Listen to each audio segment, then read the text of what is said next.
Yeah. Okay. Mhm. Okay.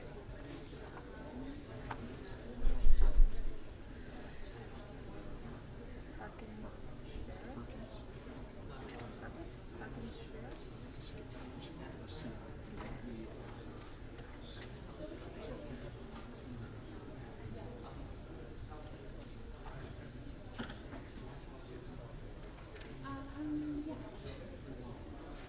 No, I'm done. Thank you.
That's not how it works.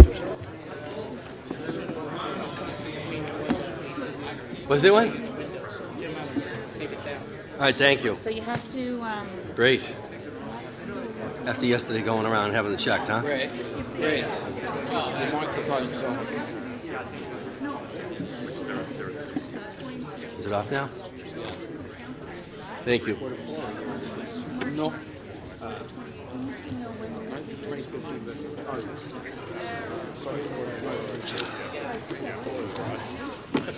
hi Susan. How are you? Good, yourself? And Juan was asking if you were coming. What was he wanting? I have no idea. I pretend I didn't know you. I don't know. No, I just was talking. He wants to reach out. Probably. How are you, sir? Okay, all right. Yeah. You're sitting in the popcorn over there. I don't know my hands. Aye, okay, great. In terms of trying to figure out, Perfect. I don't know who did it. It should I be see fine. it's as far away as you possibly can be. I think it is safer in the firing line. You guys on the front line, Yeah, no. fending off all of you. He was looking, let me go over and see if he was. Yeah, I don't know anyone. When it's not in. But as I was saying,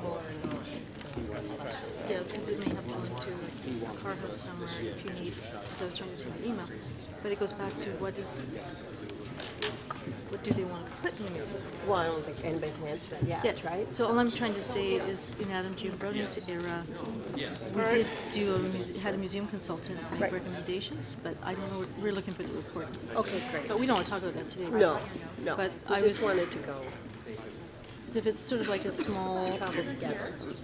little artifacts and pictures, it's one thing, right? But if it's like all the vehicles, it's another thing.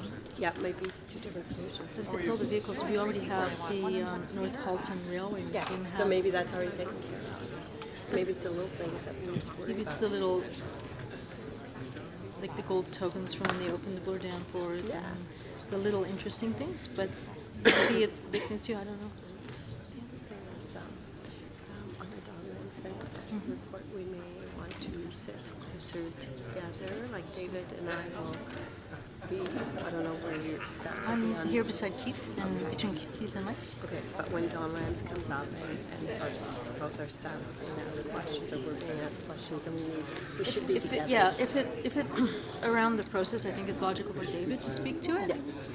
And if it's around the technical, Yeah, so it might be both. I just, as long as, I'm gonna have David beside me, as opposed to him way over there, Okay. away from me, because I think, do you think for sure we'll get a motion on it?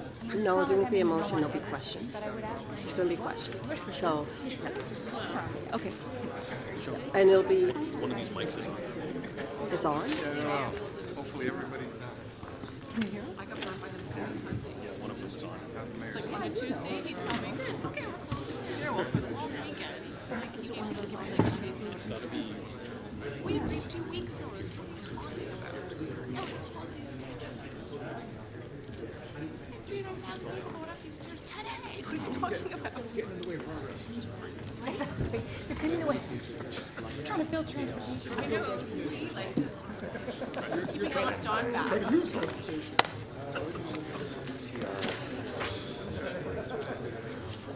it's the worst. He calls me kiddo. Oh, yeah, that's when you sort of say, I don't know who you're talking to.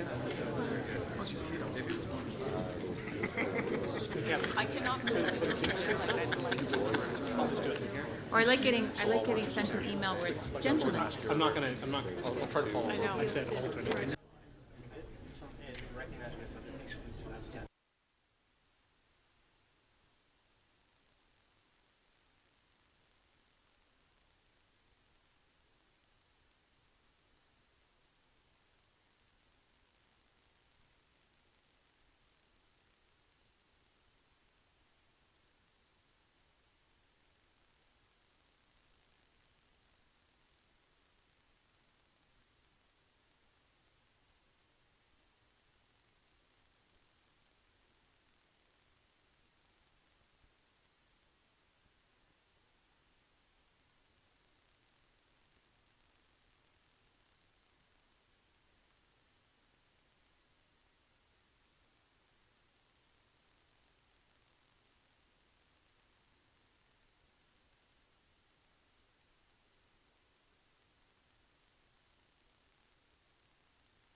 Welcome, everyone. Welcome to meeting number 2007 of the Toronto Transit Commission.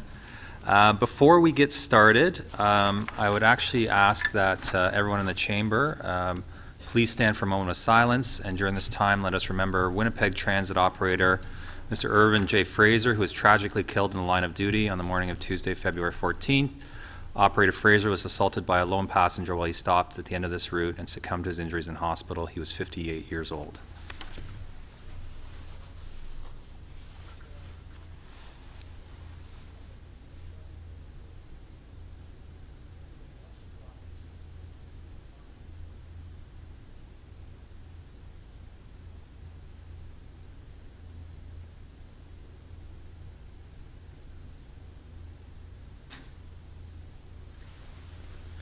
Thank you very much.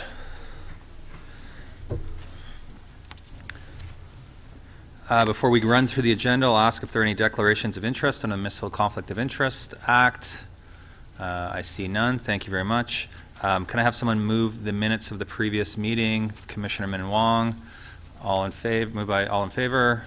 No opposed. That carries. Before we get to the agenda, we did not meet earlier this morning as in camera as a committee of the whole.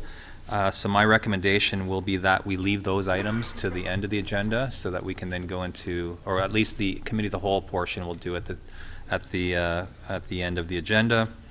There are deputants on items 8, 10, 15, 17. We've had a request to add two other speakers to item number 17, Trevor Parkins-Skiberis and Oliver Herlihy. A motion to add them as deputants to that list, moved by Commissioner Byers. All in favor? That carries. We'll just run through the agenda quickly. I'll hold items number 1, 2, and 3. 4 we'll hold for committee of the whole, as we will with 5. Number 6, a presentation on vision. I'll hold that. Number 7, procurement authorization, the Queensway Track rehabilitation. Hold by Commissioner Mihevc. Is that hold? That was a hold, right? Yeah. Number 8 is the Donlands Station second exit entrance location contract. Oh, there's a DEP. 9, TTC special constable status in the regional municipality of York. Moved by Commissioner Min Wong. All in favor. Held by Commissioner Campbell. 10, we've got a speaker. 11, we're going to have a presentation, so I'll hold that in my name. Number 12, 2014 APTA audit update. I'll move receipt. Oh, do you have questions? Okay, move receipt. All in favor? That carries. 1 down. Number 13, update on the shared services project. Move receipt by Commissioner Fragadakis. All in favor? Opposed? That carries. Number 14 is the list for information of outstanding board items. Okay, we'll hold that. Now we have some new business. Number 15 is the revenue recovery from Presto. We have a DEP on that. 16, electric bus charging. Hold it. Number 17. So there's speakers on that. 18 is, we'll have to hold that too. That is the supplementary agenda you would have received, which is the update on ATU Local 113. So that is held. So there we go. That's pretty much everything.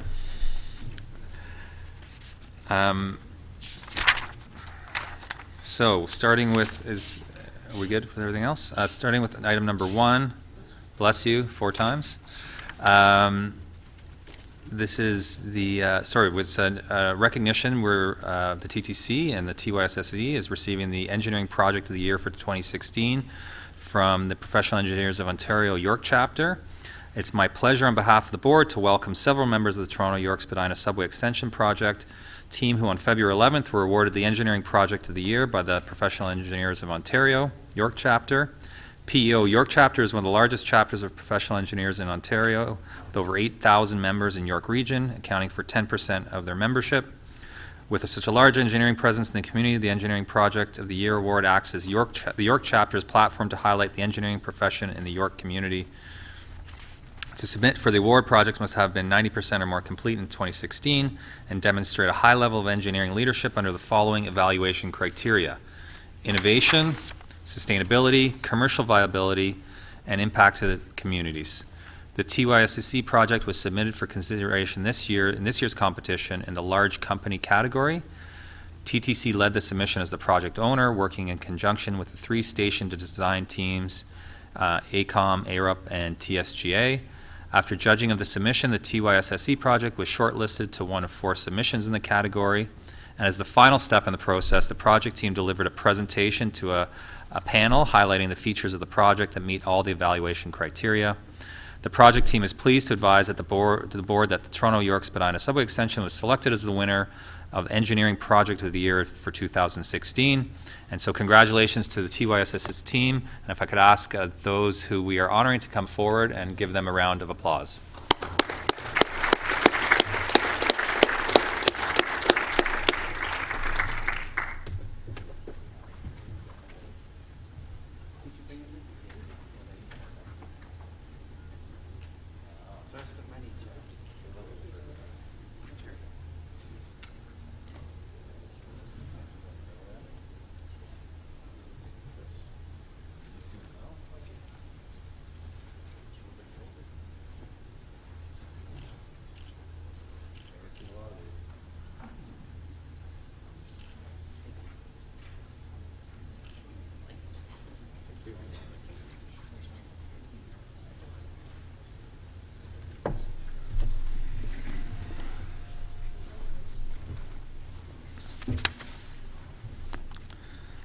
Having just recently visited a couple of stations, I'll tell you, they will receive many more awards. They're spectacular, and it's amazing how close to completion they are. So I'm sure we're on track to have that open later this year. With that, I will move a motion to receive that for information. All in favor? That carries. Item number 2 is the CEO's report. And if I could ask Mr. Byford to give us a brief synopsis of that before we go to questions. Sure, thank you. Good afternoon, everyone. So just a few highlights from the December statistics and December KPIs for the CEO's report. So just a few highlights. One, and I'll leave the scorecard till last if I may. We launched our charter. We've just launched our latest offering of the customer charter, which is another 37, right, Chris? 37 time-bound bespoke improvements that we will deliver for our customers. Those are over and above moving people from A to B, and they're also in addition to the more than 120 such improvements that we've already delivered as part of the previous customer charters that we've already worked on. Secondly, I'm very pleased to see that the customer satisfaction score has gone back up again. You'll see that within the scorecard after that low, which was caused by the hot car problem on line 2. CSS has rebounded, and that does show that if you look year over year, there has been a statistically significant improvement in CSS, notwithstanding that dip that we saw in quarter 2. Third point I'd like to make, just a quick update on projects. We've now got 32 new streetcars on property. I'd like to thank actually Steve Lamb, who's with us here somewhere, Steve over there, and Rick's team and the whole streetcar team. On Saturday, just gone, we put out all 31 new streetcars, so 31 out of 31. None were held back for training, none were held back for maintenance, and now normally we are achieving that kind of delivery. So out of the 31, we'd aim to have 28 or more out in customer service. You'll also notice within the CEO's report, and at your request, I've included within the report the table on page 12 of the CEO's commentary. You can see there the delivery schedule. Don't be worried by the fact that it is back-end loaded. That's deliberate, and that reflects the fact that it takes a little bit of time for Bombardier to get the second production line fully operational up at Thunder Bay. So we will get that 40. I've said 40 here. I think it's a minimum of 40. I'm pushing my opposite number, the CEO of Bombardier, to deliver more than that. If we get 40, that will be cumulative 70 by the end of the year. What else? Other projects, you've heard about TYSSE. We achieved a milestone. Keith and his team achieved a milestone. We now have our first station has achieved substantial performance, which is a contractual milestone. That basically means the station's complete. That's the first of 6. We anticipate another 2 to come along very shortly. So we're very much on track for opening end of December. We remain on course for getting the power on to the conductor rails, power on by the 1st of April, which is a huge milestone, and that is the enabler for testing, commissioning, and then trial ops. And then Presto, doubtless there'll be some discussion about Presto, but Presto, the patch that Metrolink supplied to the add-value machines seems to have worked. They are demonstrably better. We still have some issues with the readers, but again, that seems to be on an upward trend, so we're keeping the pressure on with Metrolinks. One introduction I'd like to make, and sorry, Ted, I didn't give you a heads up on this, just over the back there, if you wouldn't mind standing up. This is Ted's Zlotnick. Ted is the new head of materials and procurement, which obviously, with the amount of procurement activity we have at the TTC, is a key activity and one for which we need the best people. Well, Ted certainly fits that bill. Ted was formerly the Global Procurement Director for Ernst & Young. And I'd just add what I previously said, where we are getting people, we've got people on property now who are PricewaterhouseCoopers, and what's the other one called, with the dot? Deloitte, thank you, Deloitte, and now Ernst & Young. So we are attracting top people. Mike, thank you for holding the fort while Ted came on board, but that's great to have Ted now as our head of materials and procurement, further strengthening of our management cadre, and refreshing the management gene pool in the way that we've been doing over the past 5 years. So back to the scorecard, I said I'd talk about that. It is disappointing for December, and as I've said in my commentary, it doesn't reflect the amount of work that we're putting in. I would be more concerned about it if the underlying performance was not still good, but the underlying performance is good. You need to compare year over year, and you need to look at trends. What I've said to my team, by the end of this year, the end of the first 5 years of our 5-year plan, I want to see all targets either green or at least on an upward trend, and we believe that we can deliver that. The scorecard will be better for January. We've already seen the emerging figures for January, and they are demonstrably better than they were in December. Now, on that point, two things we've got available for you, Chair. One, I'd like to just invite Rick to just talk about surface transit. He's just got a few slides to just reinforce that point that I made about underlying performance. Mike may wish to make a comment on the subway. And then Chris has also been working with the city on King Street. That's relevant, of course, to the scorecard, because the more we can get the throughways working in the city, the easier and the better the chances are that the buses and the streetcars can get through. So Rick, if you wouldn't mind just taking us through these few slides. Thank you.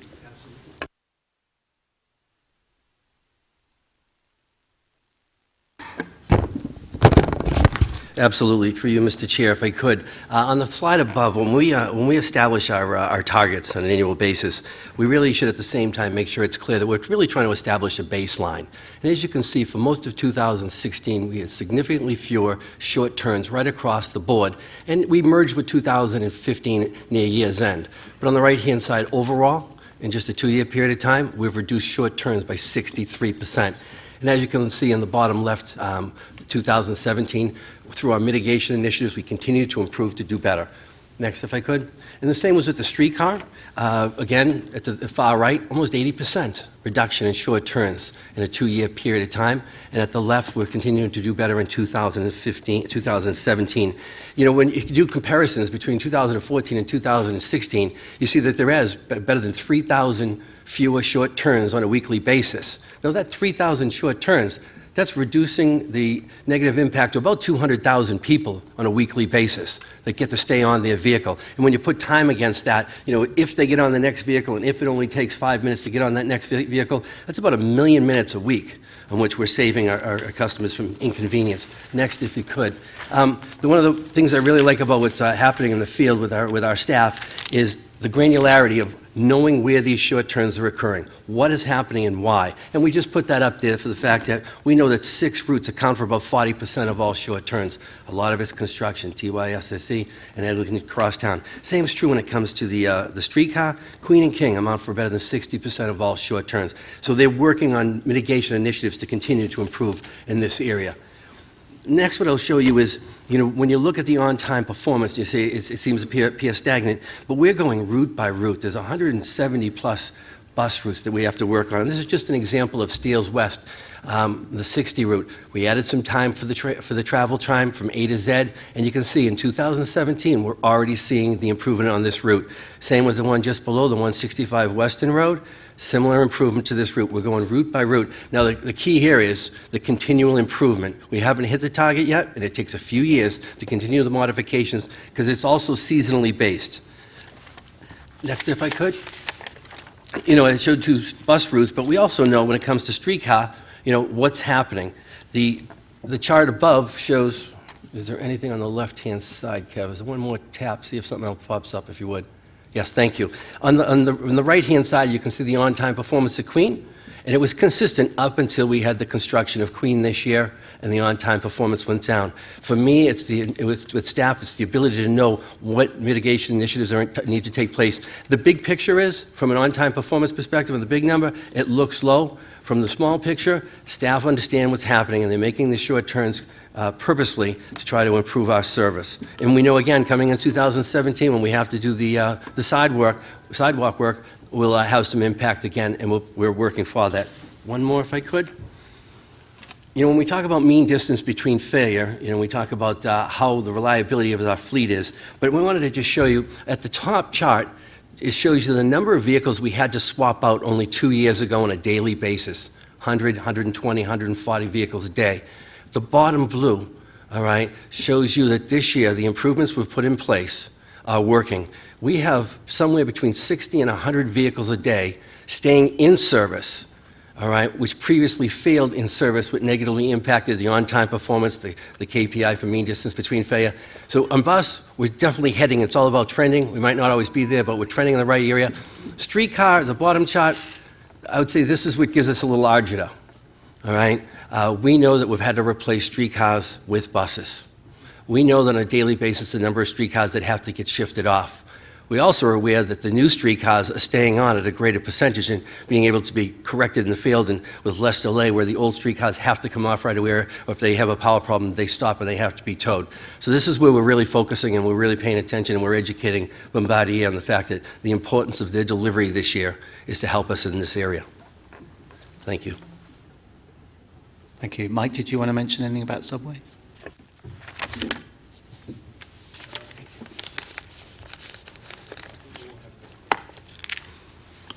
Sorry, wrong button.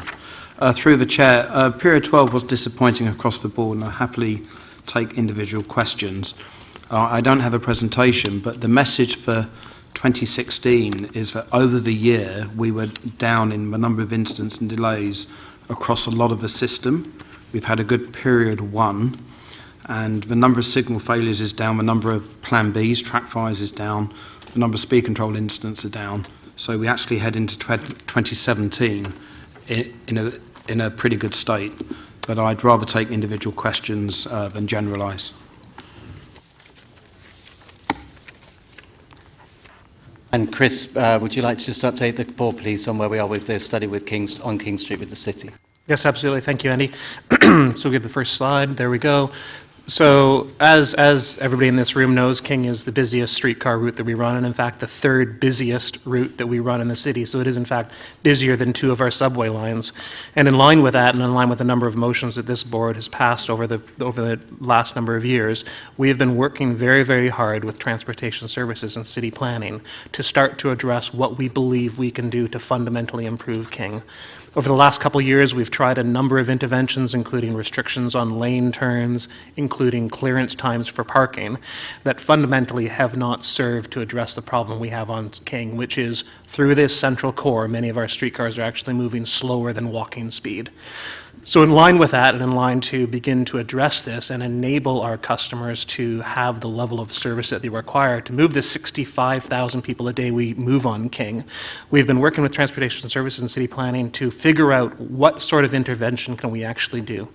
And what you see in front of you is a proposed study area that we have been talking about for more than a year now internally, and took to the public a couple of weeks ago for consultation on how we can begin to approach King Street and how we can begin to change how we move people on King, given about 3 times the number of people that are using King are using streetcars as opposed to the private automobile.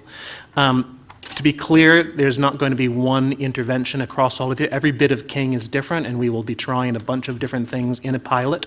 And those pilots and those options that we took to consultation are on the next slide.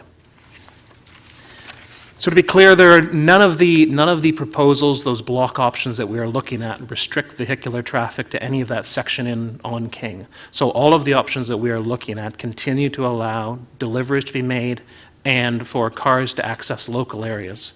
So in the first option there that we are looking at is separated lanes. So those would be familiar to anybody in the city of Toronto. They would be similar to St. Clair or Spadina. We're looking at that as an option. Now, while that works very well for transit, it doesn't create some other benefits for King in terms of pedestrian space.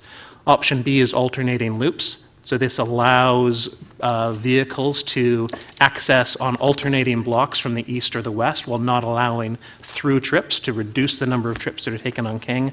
And option C is something similar that establishes a little more public space, but also looks at some different ways of managing how traffic moves along there. So next slide, please. So here's where we are. We're developing the goals and the pilot options. And critical thing to each of those three options is we need to make this work from a transit-first perspective. And what that means is the detailed work that needs to go in every one of those options to determine every access point to King, every time another road crosses King, every time there is access of a parking lot or a building, we need to understand what impact that will have on King, how we can mitigate that, and how we can manage it. It is really the detailed work, and we found that when we're doing the waterfront work, it is the detailed work of making sure that we have sound operational premises, and that is work we are doing jointly with city planning, with transportation services to understand the effect of every one of these options, to do some very detailed modeling of not only how does this affect King, but also if these vehicles are being displaced to other routes, how does it affect those streets, to understand the economic impact along King, and ultimately to bring back options and the preferred pilot back to this board and to City Council on how we believe it is necessary to get King moving to meet the objectives that we want to achieve for the City of Toronto and the TTC. Great, thanks very much. Questions on everything you've heard and obviously what's in the CEO's report? Commissioner Byers and Mihevik, then Fragadakis and Campbell. Thank you very much. First question, maybe follow up to Rick on the surface. And so thank you for that further explanation. So I was going to ask a question on page 38 of the CEO presentation. And in fact, this chart on the left shows the improvement in on-time performance in the streetcars. First question, I want to understand the link between short turns and on-time performance, because on the one hand, I guess as I initially thought of it, they should go hand in hand, but I can see, is it the case that in fact, when you reduce short turns, in some way that makes on-time performance more difficult? Is that correct? So have I got that right?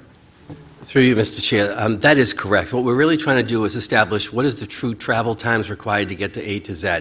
Many times in the past, they had to short turn the vehicle to get it back on schedule, which means it had to unload people to get back on its schedule. So as we do this, we're trying to minimize the short turns. We're doing some creativity with sticking a few extra vehicles in there so we don't have to short turn, and determining the true travel times. So they go hand in hand, but it has a negative impact up front in many cases. So improving on-time performance actually with reduced short times is actually a very strong achievement. Yeah. That's correct, absolutely. Question on construction, and I mean, the data you've showed shows, and not surprisingly, a big impact on our schedule and on-time performance when construction is on the surface. Do we know, I mean, the thought that went into my head, should we not be adjusting our targets on some of these routes if we know enough in advance about the construction timing and the duration of it? Frankly, it's artificial to stick to a target that we know is not going to. I'm curious whether we know enough to be able to adjust our targets on certain routes.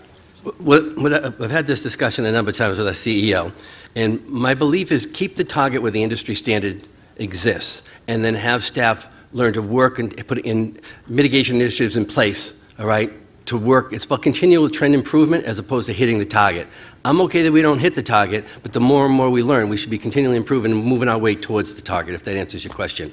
You know, knowing some of this construction, we do make adjustments for the construction. I can tell you that right now, we have scheduled for late February and in late March, a few vehicles from streetcar and bus to, we call them audibling, runners-directed vehicles. Rather than continuing short term when we know the construction is taking place, stick in a vehicle, all right, so we don't inconvenience the customer. The other part of that is there is unscheduled construction as well. We know on Queen they did the water main work this summer. We knew we had to go 8 weeks beyond that. It was a last-minute thing that happened for them to do their testing, so it was unscheduled, and we do what we can to put vehicles there for that. And may I just add to that, if I may, because I think it's important you know where we are coming from. Yeah, you could argue that we should exclude those figures because let's take that water main job as an example. That was city work. At the end of the day, we're all city, right? But that was a city job that overran. So therefore, we had no choice. We couldn't run through because there was no track to run along. So in many ways, you could argue it'd be entirely legitimate for us to take out that number of short turns because there's no way that we could have run our streetcar service. But what we tried to do is do the ethical thing. We tried to reflect the customer's experience. At the end of the day, the customer still got short-turned. And it's something that I've grappled with over the years. I used to be an ops director of a train company, and British Rail would allow you to declare certain days void days. In other words, they wouldn't count for performance stats if something happened that could be legitimately described as force majeure. In other words, outside the direct control of the train operating companies. Some of my colleagues on some train operating companies regularly used void days and regularly declared force majeure. I practically never did, because to me, although it meant that I got beaten up for a red cross, I was trying to reflect the customer's true experience. So I think that that is the better way to go. Obviously, we're not going to be stupid about it. If there's something that happens that just for whatever reason knocks out a route for 3 weeks, then there's no point in beating yourself up. But we try to reflect the customer's experience. Got it. Okay, thank you. One other, and maybe this is to Mike on the subways. I'm looking at page 30, the left-hand chart. So delay incidents on line 1, for example. I noticed that, forgotten the stat, okay, passenger-related incidents, there were 41% of all of those incidents. And so again, it's a bit of a similar theme. Those are frankly issues that are outside the control of the organization. Should we split that data up a little bit to recognize true operational performance and perhaps issues over which the TTC really has no controls, which is passenger, or again, is it worth, I'm just curious, again, because the more relevant the operating data you can get for us and for the management team, the better it is. So I'm curious whether we should split the passenger incidents out of those delays. Mike? So through the chair, we do split passenger delays, Commissioner, into 3, suicides, intruders and litter, versus police, security, bomb scares and others, including emergency alarms. And then within the emergency alarms, we break down, and I can share the chart with you after, between false alarms, those where medical assistance is declined and where it's accepted. We are looking at refreshing the campaign on EAs as an example. We are going through a poor period of priority ones, known as suicides. And across the piece, what we're trying to do is reduce the frequency and the severity of each delay. So where we get these delays, we want to reduce them. So for instance, in the morning rush hour, we now post 3 EMS paramedics along line 1 southbound, so that mad hour we have some mornings, we can respond much faster to emergency alarms operated where a customer's in distress. And if I might just comment, Commissioner, if you would like to see, I probably wouldn't advocate doing it in every CEO's report because the report just gets bigger and bigger, but at the end of the day, you're the customer. If you want that, we can do it. But we could certainly do that for one period so that you can look at that granular detail. Again, I guess it comes down to what extent can we influence some of those negative behaviours, and in most cases you probably can. It's a bit like, as Mike said, with the instances of emergency alarm activation. There's no point, or we shouldn't just be passive to that. You can influence it actually by just trying to educate people not to use it when they don't need to. Similarly with things like track trespass, we are taking a very hard line on people who do it for fair enough, if someone has particular health issues or mental issues, that might be a different matter. But if someone's going onto the track because they've dropped something, because they want to urinate, because they think it's funny, or because they can't be bothered to wait for a train, my view is pretty hard line. We should throw the book at them. And we are increasingly doing that with the TPS. Okay. We'll move to Commissioner Mihevik. Thank you very much, Mr. Chair. I'm on page 3, and in light of what happened in Winnipeg, offenses against staff, I noticed that we're trending twice the rate. What I'm really wondering is whether at some point we might not want to do some education of the, we have done it in the past from time to time, of our public, and frankly of the board as well, on the kinds of things our drivers face. Is that a possibility? We are actually planning a campaign, a courtesy campaign more broadly, and we haven't yet pinned that down as to what exactly the content will be, but certainly we do intend to reinforce the message that it is completely unacceptable to assault TTC staff. And there are other actions that we're taking, activities that we're taking. I'm just going to ask the Chief to talk about the one we're doing specifically on buses, please. Thank you, Andy. Through you, Mr. Chair. As you'll recall, in December, we did Bus Stop Phase 1, which we spent 4 weeks doing a pilot project to address the operator assault piece of the puzzle. We know that surface operators have the majority of the assaults, while there are other TTC employees, obviously, that get assaulted. That's the majority. So we're about to go into Phase 2, and there's going to be 4 areas that we're going to deal with. But to your point, Mr. Mahevic, it's mostly internal communications. So what I would say is, based on your comments just now, let me go back to Phase 2 and see if there's an opportunity for us to tie in maybe a public messaging around that initiative. Well, if I may say, or put it by way of a question, is it something that could be brought to the board for our information and, frankly, at the end of the day, support?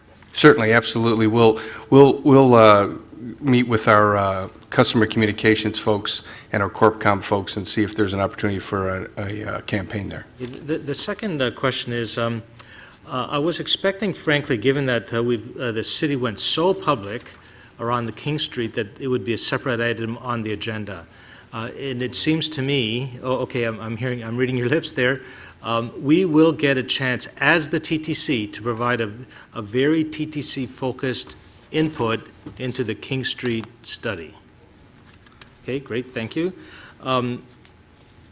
Just while we're on new projects, do we have scheduled in the next little while something on Waterfront East and Eglinton East?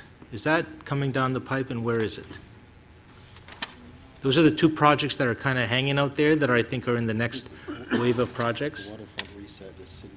Nothing planned. I mean, they are still being talked about and discussed and processed as part of the wider transit package with the city. But at the moment, other priorities are taking priority, such as Smart Check and the work we're doing on Relief Line. And other matters. So they haven't been forgotten about, but there's nothing planned for this board right now. Board, okay. Okay, and then the last thing, again on page 3, are these year-end stats? So would it be fair to say customer trips? The total customer trips in 2016 were anticipated to be 553 million, and at the end of the day, we're about 3% shy, 538.1 million. Is that? That is the year-end figure, Commissioner. You are correct. Okay. So my question there then, and this is the last question, is given that it's, well, my math says a quick 3%, something like that, that is actually probably the biggest drop from anticipated, from budget, not from year to year, I recognize that we've had in a very, very long time. And I'm wondering, should we not be really doing a deeper dive on this? Not so much for 2017, because there's so much construction going on, I don't think we're going to recover in 2017, but certainly as we build 2018 and beyond, we need to figure out that piece, it seems to me, and I'm just wondering your reaction as to asking for a real deep dive onto why is it that employment is not suffering major. It might be more temporary. Toronto's growing as a city, population-wise, and we have less riders. So, Commissioner, just a couple of points of reaction. Fewer than we expected, yes. Fewer in total than the previous year, not true. We've still seen more riders, but not as many additional riders as we anticipated. What I would say is, and we're all wise with the benefit of hindsight, that was always a very stretched target. 553 for conventional was always a very, very high target, and we knew that at the time when we had discussion in this forum about whether or not we should adopt such a bullish target. I mean, we did do, some time ago, we did do some analysis which we shared with the board on what the factors were. Just a reminder, they're not unique to the TTC. They also are being witnessed across pretty much all of North America with a couple of exceptions. So at the end of the day, if you wish to see more analysis, we can do that. I'm not sure what more it will add to what we've already said. Okay. Thank you, Commissioner Mihevik. Commissioner Fragadakis. Thanks, Mr. Chair. Through you to staff, so I have a couple of questions, and one of them is around, it's on page 3 and on page 4 about cleanliness, and I'm kind of wondering, is it that we don't have enough staff to keep the buses and the stations clean, or is it that just our customers are constantly littering, and is there some attempt, perhaps, if it is, or a combination thereof, and can we do some kind of campaign to, I don't know, put litter in its place? Through you, Mr. Chair. When it comes to the station cleanliness, we know that the number of construction events that are going on in the stations, whether it's fare collection equipment or other work, it's been a challenge for us. And we've come real close when it comes to keeping things hitting our target. But that was our challenge. On the bus side, I'll ask Mr. Wong if he could comment. I'm sorry, can you just explain that again? You're saying that the cleanliness issue in the stations is related to construction activity? That's why the stations are not clean? It's not that the stations are not clean, all right? We have an independent group that goes out and does an assessment of the stations. They look at the floors, they look at what type of waste may be on the floors, they look at the trash barrels, any graffiti, and they try to establish their base. But we know we've had so much construction this year, trying to hit our target has been a real challenge. All right, we did extremely well last year, the P&M games, moving out, getting ahead of everything. But 2016 was a challenge, and we just fall short. I'd like to add, if I may, Commissioner, I mean, I would say this, wouldn't I? But it's not me saying this, it's what customers tell me. I would argue that these stations on the TTC, the subway stations, are cleaner than they have been in years. We have reconditioned the terrazzo. We washed the trackside walls. We've tidied up the collectors' booths. The actual mezzanines are so much cleaner than they used to be. We've had a big campaign on picking up newspapers. So at the end of the day, that figure is 0.5% off the cleanliness score of 75%. I can think of plenty of other metros around the world where the track is filthy. If you have a look in what's called the forefoot of our track, in other words, the space between the rails, I challenge anyone to go into a TTC subway station and look to see how much garbage there is. You will not find very much. So we're always looking for more. I think to reinforce what Rick says, cleaning vehicles and the subway trains are so much cleaner than they used to be because we do end-of-line litter picking at Finch and at Kennedy. Cleaning buses and streetcars is more of a challenge because they don't have the terminal working. It's not as easy to do as subways, but we are looking at doing what we call pit stop cleans to drive up that figure. So we're not happy either, but I would just put it into context. Okay. Great, and my next question relates to bike share, and it says on page 26 that you're gonna work with Bike Share Toronto and incorporate more docking stations. My question is not exactly about this, but rather, do we have a memorandum of understanding yet with Bike Share about the stations that we do have at our TTC stations? First of all, question one.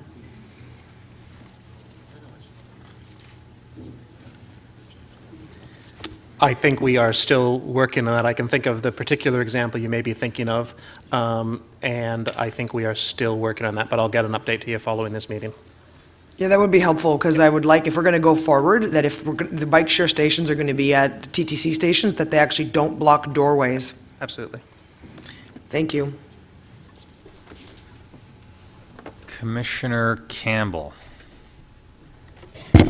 Thank you for referring to me as Commissioner, Mr. Chair. It's awkward for me to do it, but I've relented. For Mr. Byford, are offenses against staff always physical, or does it include verbal? Both. So what percentage are verbal and what percentage are physical? I'll ask the Chief to answer that, please.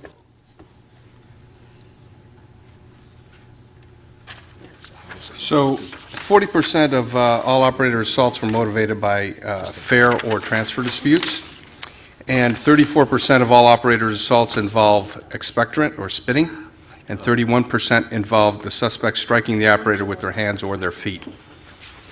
So 35% are verbal, he calls them a goofball or something. Well, no, 34% are being spit on, You said 34% was spit, right?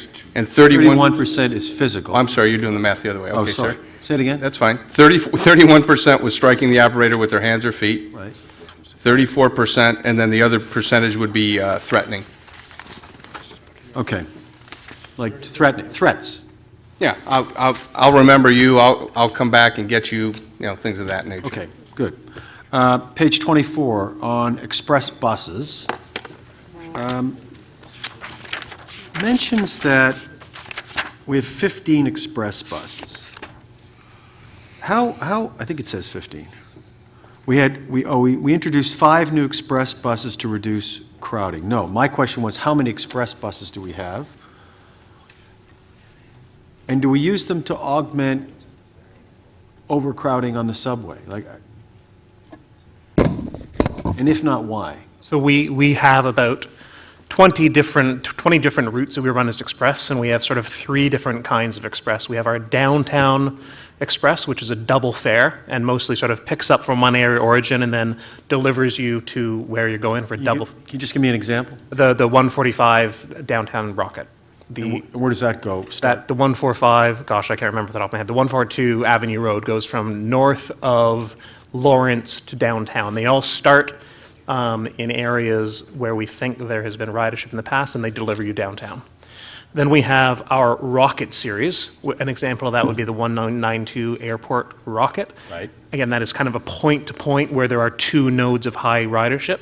And the third kind is an overlay, which is an express bus overlay. So we have a local service, and you're also running express routes that are following broadly the same route, but they are stopping less frequently. Is that like on Finch? Exactly, Right. exactly. So the Avenue Road route that you mentioned, that would provide some sort of relief for the Young University line? Those routes were introduced, excuse me, in order to try and do that. They have not been successful in doing that. In fact, that's why in the 90s we introduced the double fare, because ridership otherwise would have said that we should cancel those routes because they didn't return enough based upon usage. So if the Young University line, I hear this all the time, you can't get on at Eglinton or Davisville or Rosedale or what have you, can't get on because it's crowded. Why does the TTC not augment the service with buses? There are 2 reasons. On Young. The first one being we've tried that, as of other cities around there, tried that a number of times, and generally you are unsuccessful in doing that because people just don't make that choice. They make the choice, even if they are guaranteed a seat in a bus, they make the choice typically to stay on the subway. But have we tried an express bus from, for example, Shepherd downtown or Finch downtown? Well, it makes more sense to have it at some point along the route rather than at the end of the route. People getting on at Finch get a seat. People getting on at Eglinton probably don't get a seat. So is that something we've ever looked at? That is what the downtown express routes were supposed to do. And even right now, we run a express route in some areas of the city that mirror some of our subway routes, and we just don't see the ridership diverting away from subway. And next question is on elevators. We talk about 2 new elevators at Ossington. I was actually out at a senior's home on Friday in the west end of Etobicoke, and they were saying that there are no elevators at Kipling or Islington, and I'm just wondering, and I know that all stations will have to be accessible. Is that by the end of 2017 or 18? When do all stations have to have elevators? 2025, Commissioner. Oh, it's quite a ways away. Kipling does have elevators. No, not Kipling, sorry, Islington and Royal York. Islington doesn't. If you remember, Islington and Warden are the 2 most difficult to do because you've got individual bus bays that if you installed elevators as is, you would need you'd need lots of elevators to service each individual bus bay. So they're going to the end of the program in the hopes that we can get private developers to do something akin to what we've done at Victoria Park and put in, say, 2 elevators to a level bus facility. But in the meantime, we remain on track to make the TTC fully accessible with all stations fitted with elevators by the provincial deadline, which is 2025. So who can I follow up with in regard to? Islington? Yeah. No, Royal York. With me, you can follow it. Or Susan, as the Chief Capital Officer, owns the program. Through the chair, Royal York is just commencing construction. Oh, We awarded it, I believe, in December. Right, okay. In regard to, you mentioned the signal, the time-saving signal priority technology at 15 intersections to speed up bus travel times. This target will be achieved by Q2 2017. Just wondering, can you discuss, elaborate on that a little bit, and if there's more opportunity for that sort of technological improvement? We have about 400 intersections that are equipped with this kind of technology, and it extends a green for up to 16 seconds for a vehicle, or it cancels it when it goes through. Sorry, how many? About 400 intersections across the How city. does that work? There's a loop built into the road. There's a transponder on the vehicle. The transponder effectively talks to the loop. It detects a vehicle there. It talks to the signal controller, and then it tells it what the signal should do to extend it or cancel it or whatever it happens. We've been working with the city the last few years to think about how we can do this faster. I think we are getting to a spot where there's a broader acceptance. This does make improvements, but equally, as we roll out our vision system and the city is developing their traffic control system, those things will work better together. They are being built to be integrated, so actually you don't need to do, potentially, the physical dig up of a road to install the loop and the changeover of the logic board in the signal. You can do that in an easier way in more spots. Great. And then, Okay, you're over 7 minutes. I'm over 6 minutes? You're over 7. 7. So I'll come back around. I'm sure Wanna there'll be speak one? other rounds. Commissioner Lalonde. Yes, I had 2 questions. The first, I think, is for you, Andy. Do we have stats on Presto reliability? And if we do, is there some kind of a metric that we could add to your report that talks about that, given the importance of Presto this year? We can add that to the CEO's report, and if you like, I'll do that from next period. The stats, Chris, is there any reason why we couldn't include those? No, we'll do that. We do have statistics, and we break them down by type of machine. Like, try and condense it to something that gives an overview of how well the system is working. Sure. I mean, I'd suggest then we'll take it away and we'll think about how we present it. I'd suggest that we break it down between readers, which are on streetcars and buses, on gate availability and gate performance, and on then stations-based equipment such as add-value machines. That sounds fine. My second question deals with the King Street study. And a few months ago, we got some correspondence from somebody, I forget where it came from, suggesting that the city make King Street and Queen Street one-ways in opposite directions for both vehicular traffic as well as for the streetcars. It sounded like a good idea to me. And I'm wondering whether that has been considered as part of the study or whether it could be considered as part of the study. It hasn't been considered as part of this pilot. Really what we're talking about is trying to get something onto the street as fast as we can. The options for doing that are a much, much bigger thing that would take far longer. So we're trying to figure out how can you do an intervention that helps you understand how these streets would operate differently if you gave more priority to transit, and then we can figure out what we do permanently after that. Okay, and a follow-up, are you getting full-fledged support from the city planning people and the traffic people on this work? Like, do they recognize transit as being an important priority in this work as well? Yes, absolutely. So we are well aligned on that the purpose of this is to make transit run better. There can be other ancillary benefits in terms of the built realm and the public realm, but this is really around designating a corridor that is for transit. There are other areas that can be for other things, and that is the stage we're in now, is sitting down with each of these options and doing the detailed work to think about what happens every time a street or a parking garage intersects with this. What do you do with traffic? What decisions are made at every one of those spots? Right. Okay, thank you. Thank you, Commissioner. Other questions before we go back to Commissioner Campbell? Commissioner Crisanti.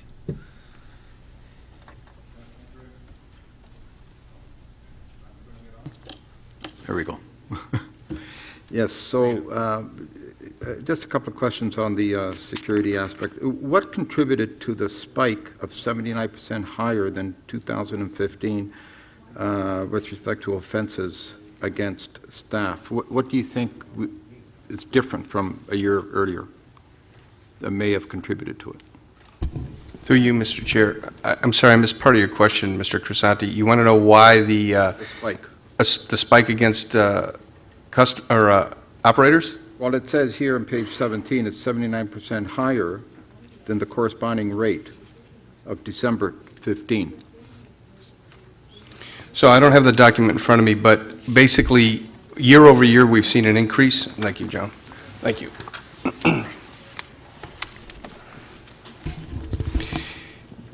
Yeah, you can see there's been an increase, 16 over 15, pretty much year-long. We've seen an increase in crimes across the city. Operators and the people who ride the TTC are a cross-section of that same society where that increase happened. I can't specifically tell you other than it appears to me to be a civility issue and the idea that our operators may be treated differently than other folks that we would respect in society.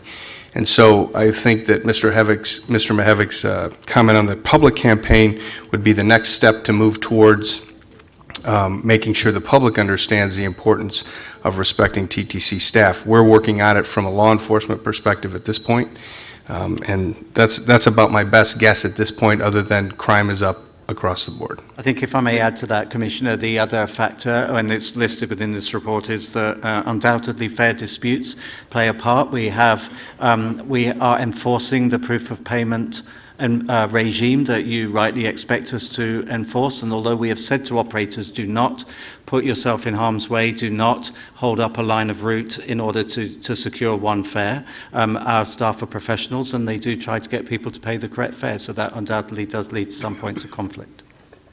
Okay, and I understand, but any possibility, how was the visibility in terms of security and the fact that in 2015, TPS was still deployed in the system, and in 2016, they were not? Does that factor into this whatsoever, in your opinion? So 70% of the offenses against employees are operators on surface transportation. The Toronto Police Service had deployed a transit patrol unit within the subway system, and although that sometime bled into the service system, that was not their main focus at the time. So I don't think any change in TPS deployment would have had an impact on this.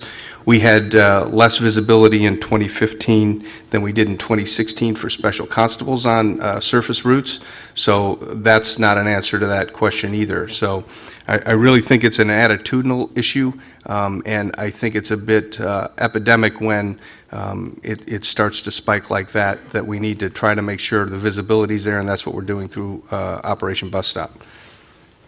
Would it help to have some kind of a sort of a warning system on the surface transit or any transit that any offense against the operators will be dealt with severely, or some kind of sign that says, that people see and very, very visible, that is very clear about the fines and the consequences when something like that happens? Yeah, currently every bus has a sign on it that speaks to that point. It may be one of those issues that it's become a bit of white noise because it hasn't changed in some time. Right. But it's definitely out there. And of course, as you know, there was the enhanced sentencing laws that were passed, I believe, in 15 or 16 for anyone who assaults an operator of a transit vehicle. Some enhanced sentencing. And where are we currently with our complement of special constables? We're currently at 41. We've asked for 8 in 2017. That passed through the budget process. That's right. So that'll put us to 47, the front line. Okay, thank you. Thank you. Yeah, 49, sorry. I was going to check on your math, but Commissioner Campbell. I don't need another 7 minutes, Mr. Chair. Just one question. It's in regard to Presto and TTC Pass products. It says that in 2017, we're going to be able to offer weekly loyalty for ePurse customers and, I guess, day passes, week passes. When will that occur? So still working through the exact timeline with Presto. Effectively, both of those things are a best value proposition that you don't have to plan at the beginning of the day or the beginning of the week which product you want to buy. That may have some financial consequences, so anything having to do that we'll bring back to the board before we go through that implementation. Any estimated timeline? I know it's The, not... the weekly component is part of a software release that is due in late summer, July, August time period. The daily part is achieved through a different mechanism, and we just have some testing to finish on that. It probably makes sense to launch both of those things at the same time so it's clear in customers' heads. So we're probably going to hold the daily one back until we're ready with the weekly. I gather that they don't have any of these options with any of the other transit authorities? I don't believe that capping right now is enabled via the other transit authorities, no. Thank you. That's it, Mr. Chair. Thank you. You sure, Commissioner? Yes, Mr. Chair. Thank you. No more. For your indulgence. Other questions? No? Motion to receive the CEO's report by Commissioner Lalonde. All in favor?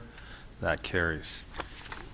On to item number 3, which I held, which is the ACAT minutes. And if I just could ask our new ACAT chair, Debbie Gillespie, just to maybe give a few comments introducing those minutes and what they were covered. Thank you very much, Mr. Cole. I look forward to the opportunity to provide ACAT, the commissioners, with the highlights of the ACAT minutes and highlights of the board. A little bit of information, if I may.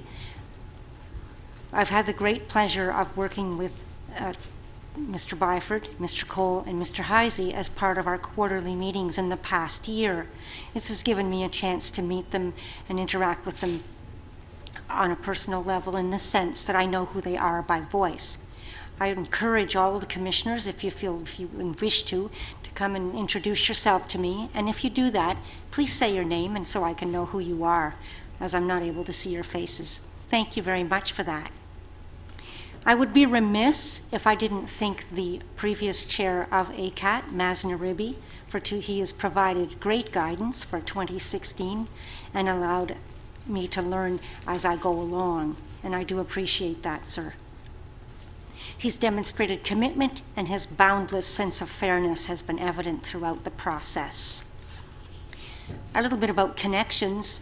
Back in the 90s, I'm sure you'll find this very interesting, but back in the 90s, there was TTC had approached CNIB for advice on wayfinding tiles on platform edges. I was relatively new to Toronto at that time, and I was new to CNIB at that moment as well. When I became a member of ACAT in 2013, I had the pleasure of reuniting with many of the staff that were there at that time, and the project leader for that was Susan Reed Tanaka. She came and introduced herself to me, and she asked if I remembered her. There was over 100 volunteers who came to do that process, and I bring this up now as these tiles, these wayfinding truncated domes, the yellow ones, have become an international standard, and this was developed right here in Toronto at the TTC, and I'm told that you can still go down to the Lower Bay Station, where many people were brought to by subway from the TTC at Davisville, and look at those tiles. I'd like to move now to the December 22nd highlights of the ACAT meeting. There were members of the board present at that meeting. There was Vice Chair Alan Heisey, Joe Mihevik, and Rick Byers, all of whom addressed ACAT and referred to our work advising TTC staff, as is our role. Mr. Byford also addressed the group and often, by the way, drops into ACAT meetings unannounced and unexpected, and it's a pleasure. The Design Review Subcommittee had met one of the couple highlights from that committee's work. One of the major inputs is we have met jointly with the Metrolinx Accessibility Committee on the LRT.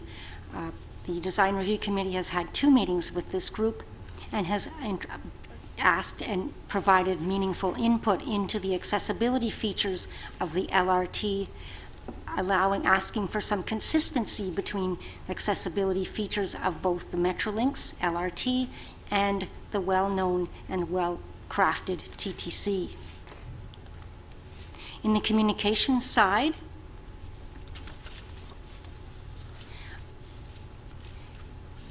one of the one of the suggestions to staff and was to ask, as we are aware, that streetcar routes, some routes are having extra buses added, and ACAT has asked that this information also be placed on the TTC website so that people are able to plan their trips in a reliable manner so they know they can use the service.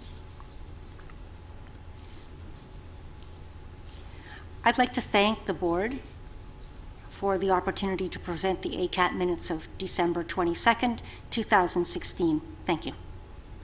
Thank you very much, Madam Chair. I'll move receipt of those minutes. All in favor? Opposed? That carries. Thank you. Thank you very much. That moves us on to item number 4, which I've suggested we deal with at the end of the meeting, just because we'll have to go into committee of the whole on that, unless there are any, I don't think there really can be any in public questions on that one. Number 5 then is commuter parking update.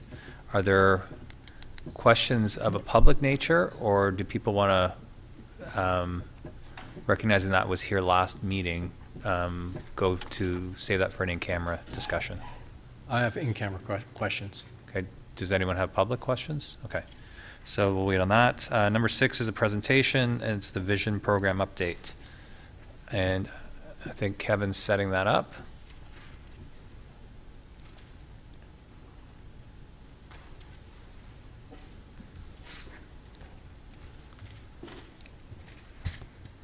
Welcome. Go ahead whenever you're ready. We're all ears. Thank you, Mr. Chair. My name is Anthony Nucci. I'm just going to go through a brief update on the Vision program, which is the implementation of a CAD AVL system on the TTC surface vehicles. Basically, I'd like to go through the accomplishments of 2016, which is really the first year of the program, and what's going to happen over this year and the future years. So just a reminder of the objectives. This program is to replace our current communications information system, CIS, which has far exceeded its lifespan. It's well over 30 years.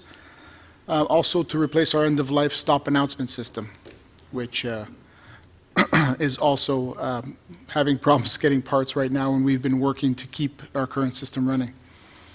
Through the new CAD AVL system, we'll be able to improve our route management, centralize operations in the centralized command center, increase vehicle utilization, as well as improve operator and customer safety.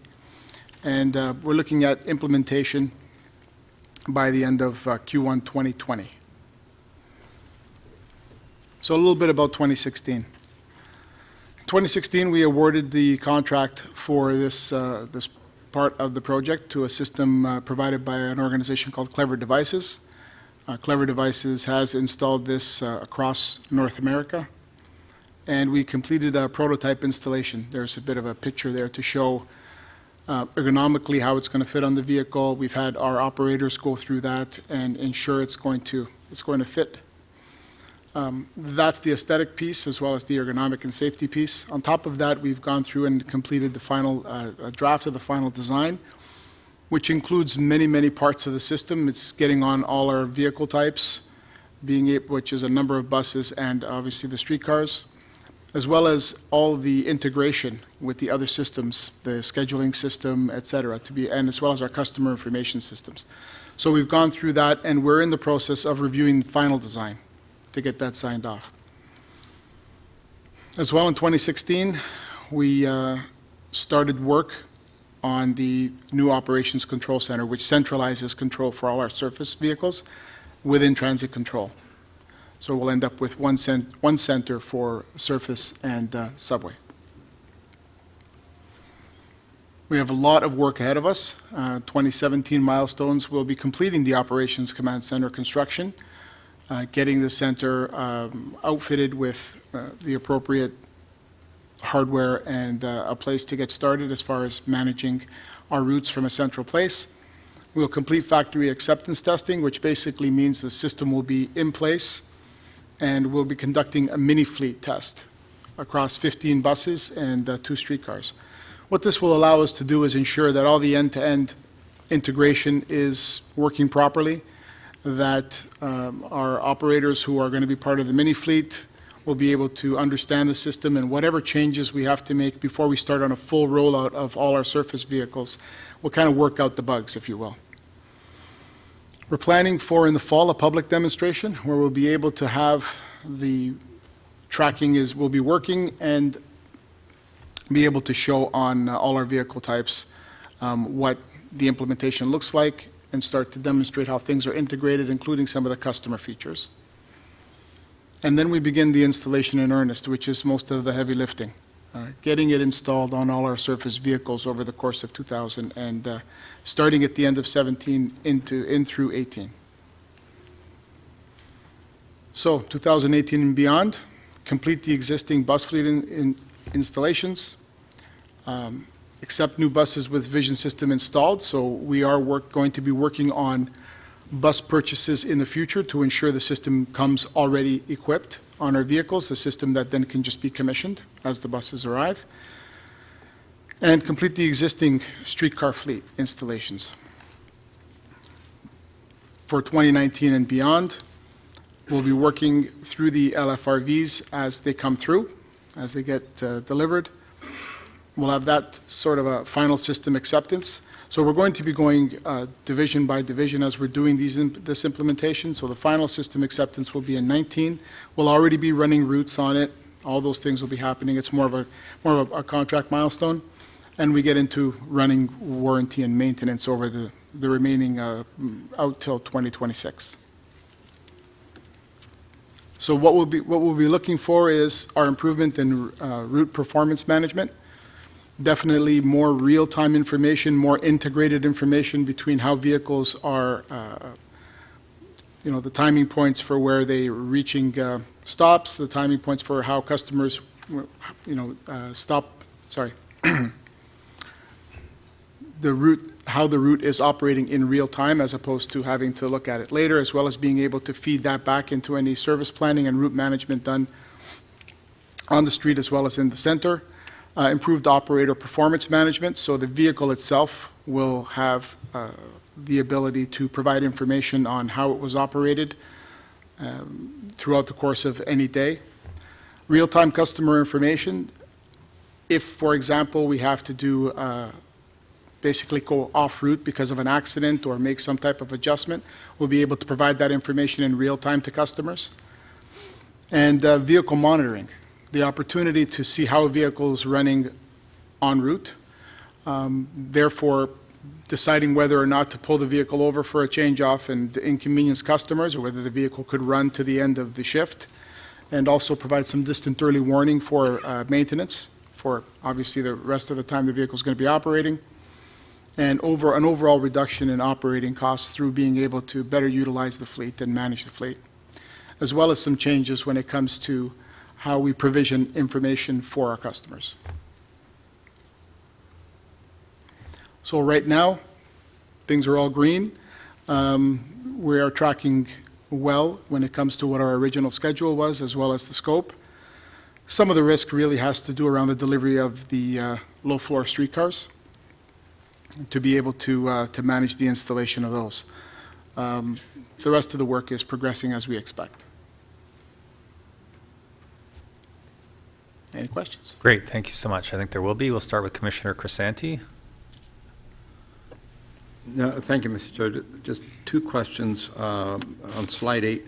So the improved route performance management, will that effectively eliminate issues and problems that we currently have with bunching of vehicles? Or is it just referring to something different? Through you, Mr. Chair, that is correct. What this does for us is it provides us the ability to be proactive rather than reactive, right? We'll know when vehicles are leaving the yard late, if they're leaving early from the end, late from the end. It'll give us so much more information than we have today. We'll know the speed of vehicles, we'll know how long they stop and dwell at certain spots. The new dispatch, really, it kind of revolutionizes the way we're going to do business here at the TTC. Every morning, members of my staff will come in, they'll have dashboard reports right at their desktop that'll tell them who they need to speak to and why and what the issues are. So it really helps us refine the operation we have today. I always tell people, you don't know what you don't know, and that's what this system's going to provide us. All right, that's great. So the next question is respect to the vehicle health monitoring. Will this also assist in eliminating, broken down vehicles on the side of the road? Or I guess that can still happen, but this should mitigate it or improve it, correct? Right. This will provide an equipment desk in real time within the control center, a view into how a vehicle's running. So if it comes out of tolerance, they'll get an alert to be able to either replace it before they have to pull it over and have a change off on the way, or to provide the operator information that it's safe to carry on to the end of, let's say, to the next subway station to do a replacement there. What kind of readings do you get from this new information? You get temperature, the electrical systems of the vehicle, the air system of the vehicle, those types of readings. Okay, great. And also, when is this again expected to be implemented? So this is going to be, the beginning of the installation will be the end of this year throughout the course of next year to get through all of the 1,900 or so buses. So at best, 2018, it'll be fully implemented. That's correct. All right, thank you.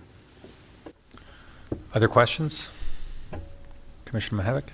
Just very quickly, the center for this, the nerve center, is this what's being thought through as being housed at the Hillcrest Yard? Yes, that'll be at part of, right in the transit control, but in the gun building with the rest of transit control. Okay, thank you. Other questions? No. Could I just ask, I guess, maybe in the least technical terms possible, what this system is and how it places the TTC as compared to other major transit agencies around the world? And, is it kind of bringing us boldly into the 1990s?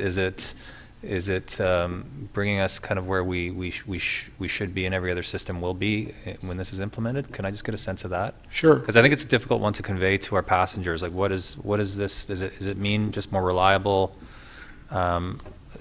quicker rides? Like, how would you encapsulate that? So I think what it's going to provide us is the ability to know how our system is running at every moment. And it'll allow us to manage it exception based. So if things are running fine, there's nothing as far as route management. So we can focus on where there are challenges, where the bunching, I think, was one of the things, where a vehicle dwells longer than a certain period of time. As well, in real time, our customer service people can rewind and watch how a route was happening and provide that information. But I think probably one of the most important things is we'll be putting 4G on the vehicles. So the idea of having a network on the vehicle that is modern, it will bring us to the edge of where this technology is right now, for sure. The organization we're working with is at the edge of that, and they have been winning bids across North America because of that. So I think it takes us a little bit beyond where everyone else is going to be, although we were making a big leap from where we were. It's basically a forklift change. And if I might just add to that, Chair, if I may, but having said that, we're being careful not to customize it too much because we want to use a proven product without importing risk by changing it too much. What I would say, just to reinforce what Anthony said, is, and this was hard fought, we got this in the 2014 budget, and it was quite a hard sell because there was a school of thought, well, you can just keep the existing system going. We took the view that this was a key part of TTC modernization, and it will, as Anthony says, put us on a par with the leading transit providers across North America and beyond. This is a key part of that building block of TTC modernization, which is why we were determined to get the funding. We got it. We appreciate that. We're now pushing ahead rapidly to get it installed. I guess my other question, and maybe a dumb one, is, but how will the customer see this? If it's a transformative change to the way we operate, how will the customer kind of experience this multi-million-dollar investment and us bringing ourselves. Rick's actually used it on York Region Transit, so perhaps he's best placed to answer. Yeah, this is a third transit system on which we've used to help install CAD-EVL. What it really does is it provides the information to the operator of everything going on. On its dashboard, it'll have a route map if there's a planned diversion, an unscheduled diversion, so it allows the operators to have a lot more information and knowledge, which in turn can be passed on to the customer. And that's one of the concerns we always get when we go out and we talk with customers. We don't get information. We don't know about delays. We don't know what's happening on the route. Why is things happening? So it's really about educating our operators to be more knowledgeable and help improve our service. And to be fair to operators, one of the impediments of the existing system, the CIS system, is the reason they don't convey information onto customers is because they don't know. And that, to me, was the thing that sold it to me. When we talked about, for example, and the classic example I always use is let's say a westbound streetcar on Queen that drops customers off in good faith at Queen Station, who go downstairs and find the subway's not working, come back up, get on the following streetcar and have a go at the streetcar operator. Why didn't your colleague tell me? Because he or she didn't know. This will enable us to send out information to individual vehicles, to lines of route, and to the network way more quickly than we can via what is currently, believe it or not, a text-based system. So this will transform customer info, vehicle performance, and route performance. So by us knowing, in essence, the performance and the location of every vehicle in our fleet across all modes, we can direct our resources accordingly, fix problems more quickly, but also a passenger will know in virtually real time when something's impacting them that they may have to adjust to. Yeah, absolutely. We would be, as part of the training for the operator, we're not just going to train them in the technical application of this equipment, but also this information is being sent to you. This is what you need to do with it. There will be an expectation that you then convey that onto customers. So to me, this is, again, part of the first 5 years. Our 5-year plan was about building blocks and laying foundations for a much better TTC in the future. Through you, Mr. Chair, one of the other elements of it is when I did my little presentation earlier and showed you how we're managing information, we're managing that information with 30-year-old technology. All right? It takes a lot of time and effort to go in and get this information. In the future, through the CAD-EVL, the vision system, it's automatically provided to us. It'll help us rewrite our own schedules because it makes the determination of vehicle trip times, again, from A to Z, for us, and then communicates back to our scheduling software. Great. Thank you very much. A motion to receive that item for information by Commissioner Crisanti. All in favor? That carries. Number 7, there were questions on the procurement authorization for the Queensway track rehabilitation. I think that was Commissioner Mihevik had those questions. Yes, just a quick question. Isn't this the area where, and my apologies, this is south of Etobicoke, I'm not really familiar, but I am familiar with the questions that the local councillors have been asking, Councillor Grounds in particular, about making sure that we have facilitated streetcar access to the new developments that are happening in south of Etobicoke.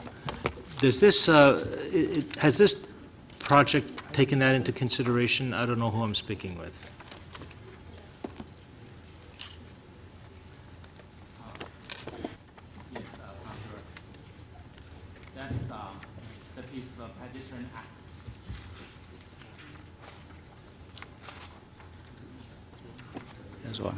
Sorry. So Councillor, the pedestrian piece at the Humber Loop area has been taken into account. In fact, the entire project consists of 5 pieces, and so this is one key element to it as well.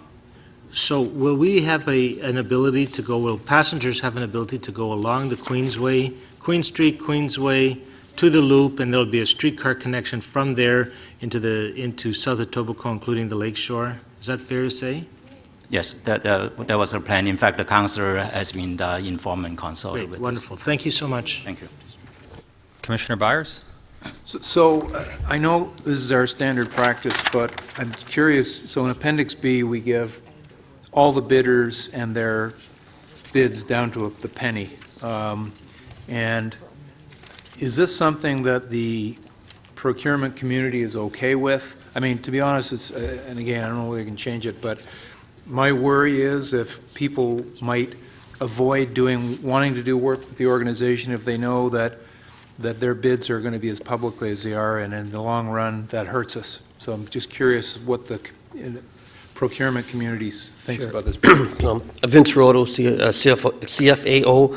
So on these kinds of contracts, I don't think that's an issue. These are construction-type contracts, and we just read out the low bid.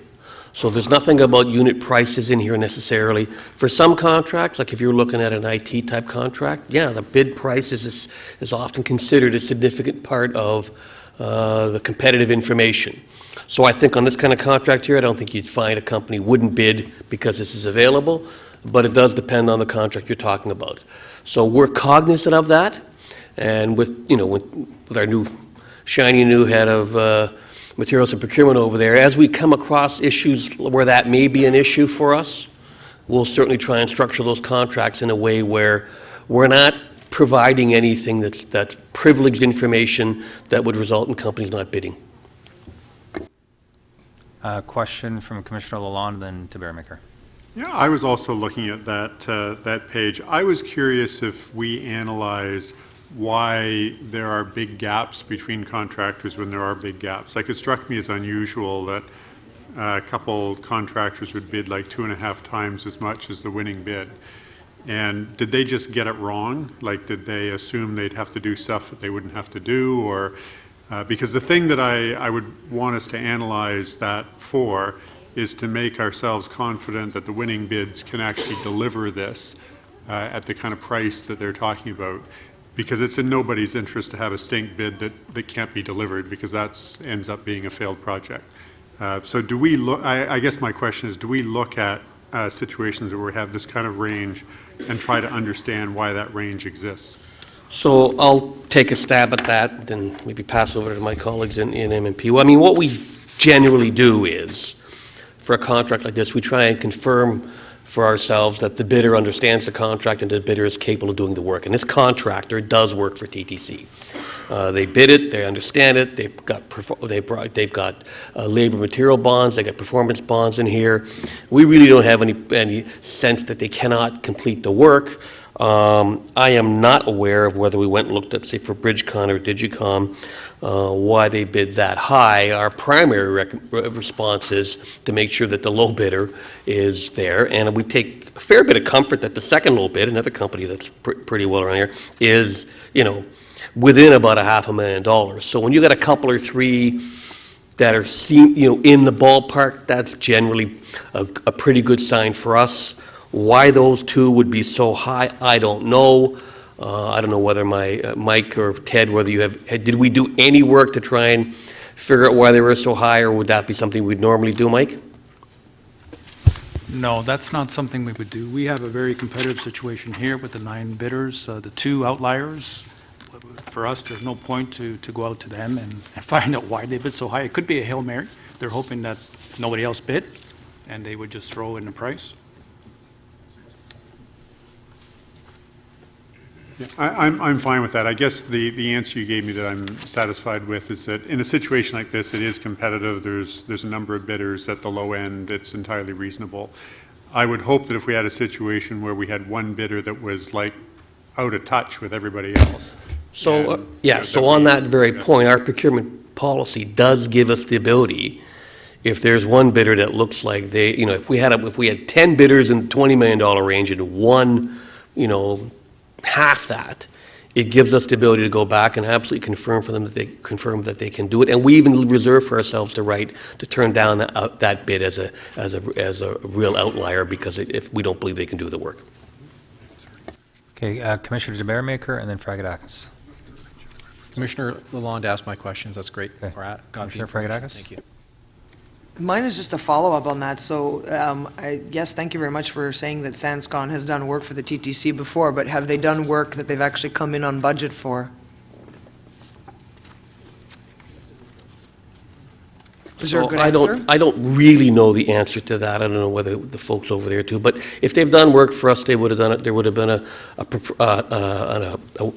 contractor appraisal form on it. And if they were way over budget and we had problems with it, they would get an unsatisfactory appraisal, and to my knowledge, they did not get an unsatisfactory appraisal. If somebody did get an unsatisfactory appraisal, would they then be disqualified from future bids? So yes, Or so would if you be you, apprised of that as a member of this board? yes, you certainly can, and in fact, if companies are blacklisted, either for temporarily or permanently or whatever, or for whatever the nature of the blacklist is, you could actually go to our website, and our website contains a list of companies with bidding restrictions, including ones that have been completely blacklisted. Okay, thank you. Other questions? Commissioner Crisanti. Just wondering what the rules are around change orders, because, so we have a bid here that is certainly the lowest bid, but then we have two bids that are somewhere between $21 and $24 million. Again, two very reputable companies. What controls do you have to ensure that the change orders don't amount to numbers that will increase this particular bid where well above what they've committed to do the work for? Well, I mean, this contract has a very detailed technical specification.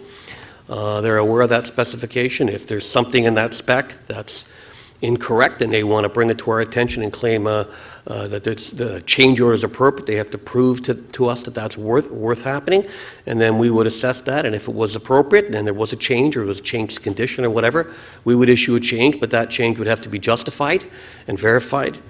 And I could tell you, I'd be pretty shocked here if on a $9 million contract that there was a bid or a change order came anything close to that. I mean, like I say, there are two, and in fact, there are one, two, three, four, five, six, six bidders who all bid at least, $8 or $10 million less than those two outliers. So I can't see how you'd be in a position where what they're bidding in would be anywhere close to what this contract would complete it at.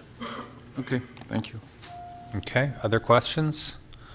Commissioner Mihevc, you held this. If there's no one to speak to it, Commissioner Mihevc will move the staff recommendation. All in favor? That carries. Item number 8 is Donlands Station second exit entrance location contract. And don't know who held that. We have a deputant, so let's go to that first. If I got a text from Nicole is here. Monroe, saying that this is just redoing the existing track. Some of it, but it's all part. Oh, welcome. Sorry?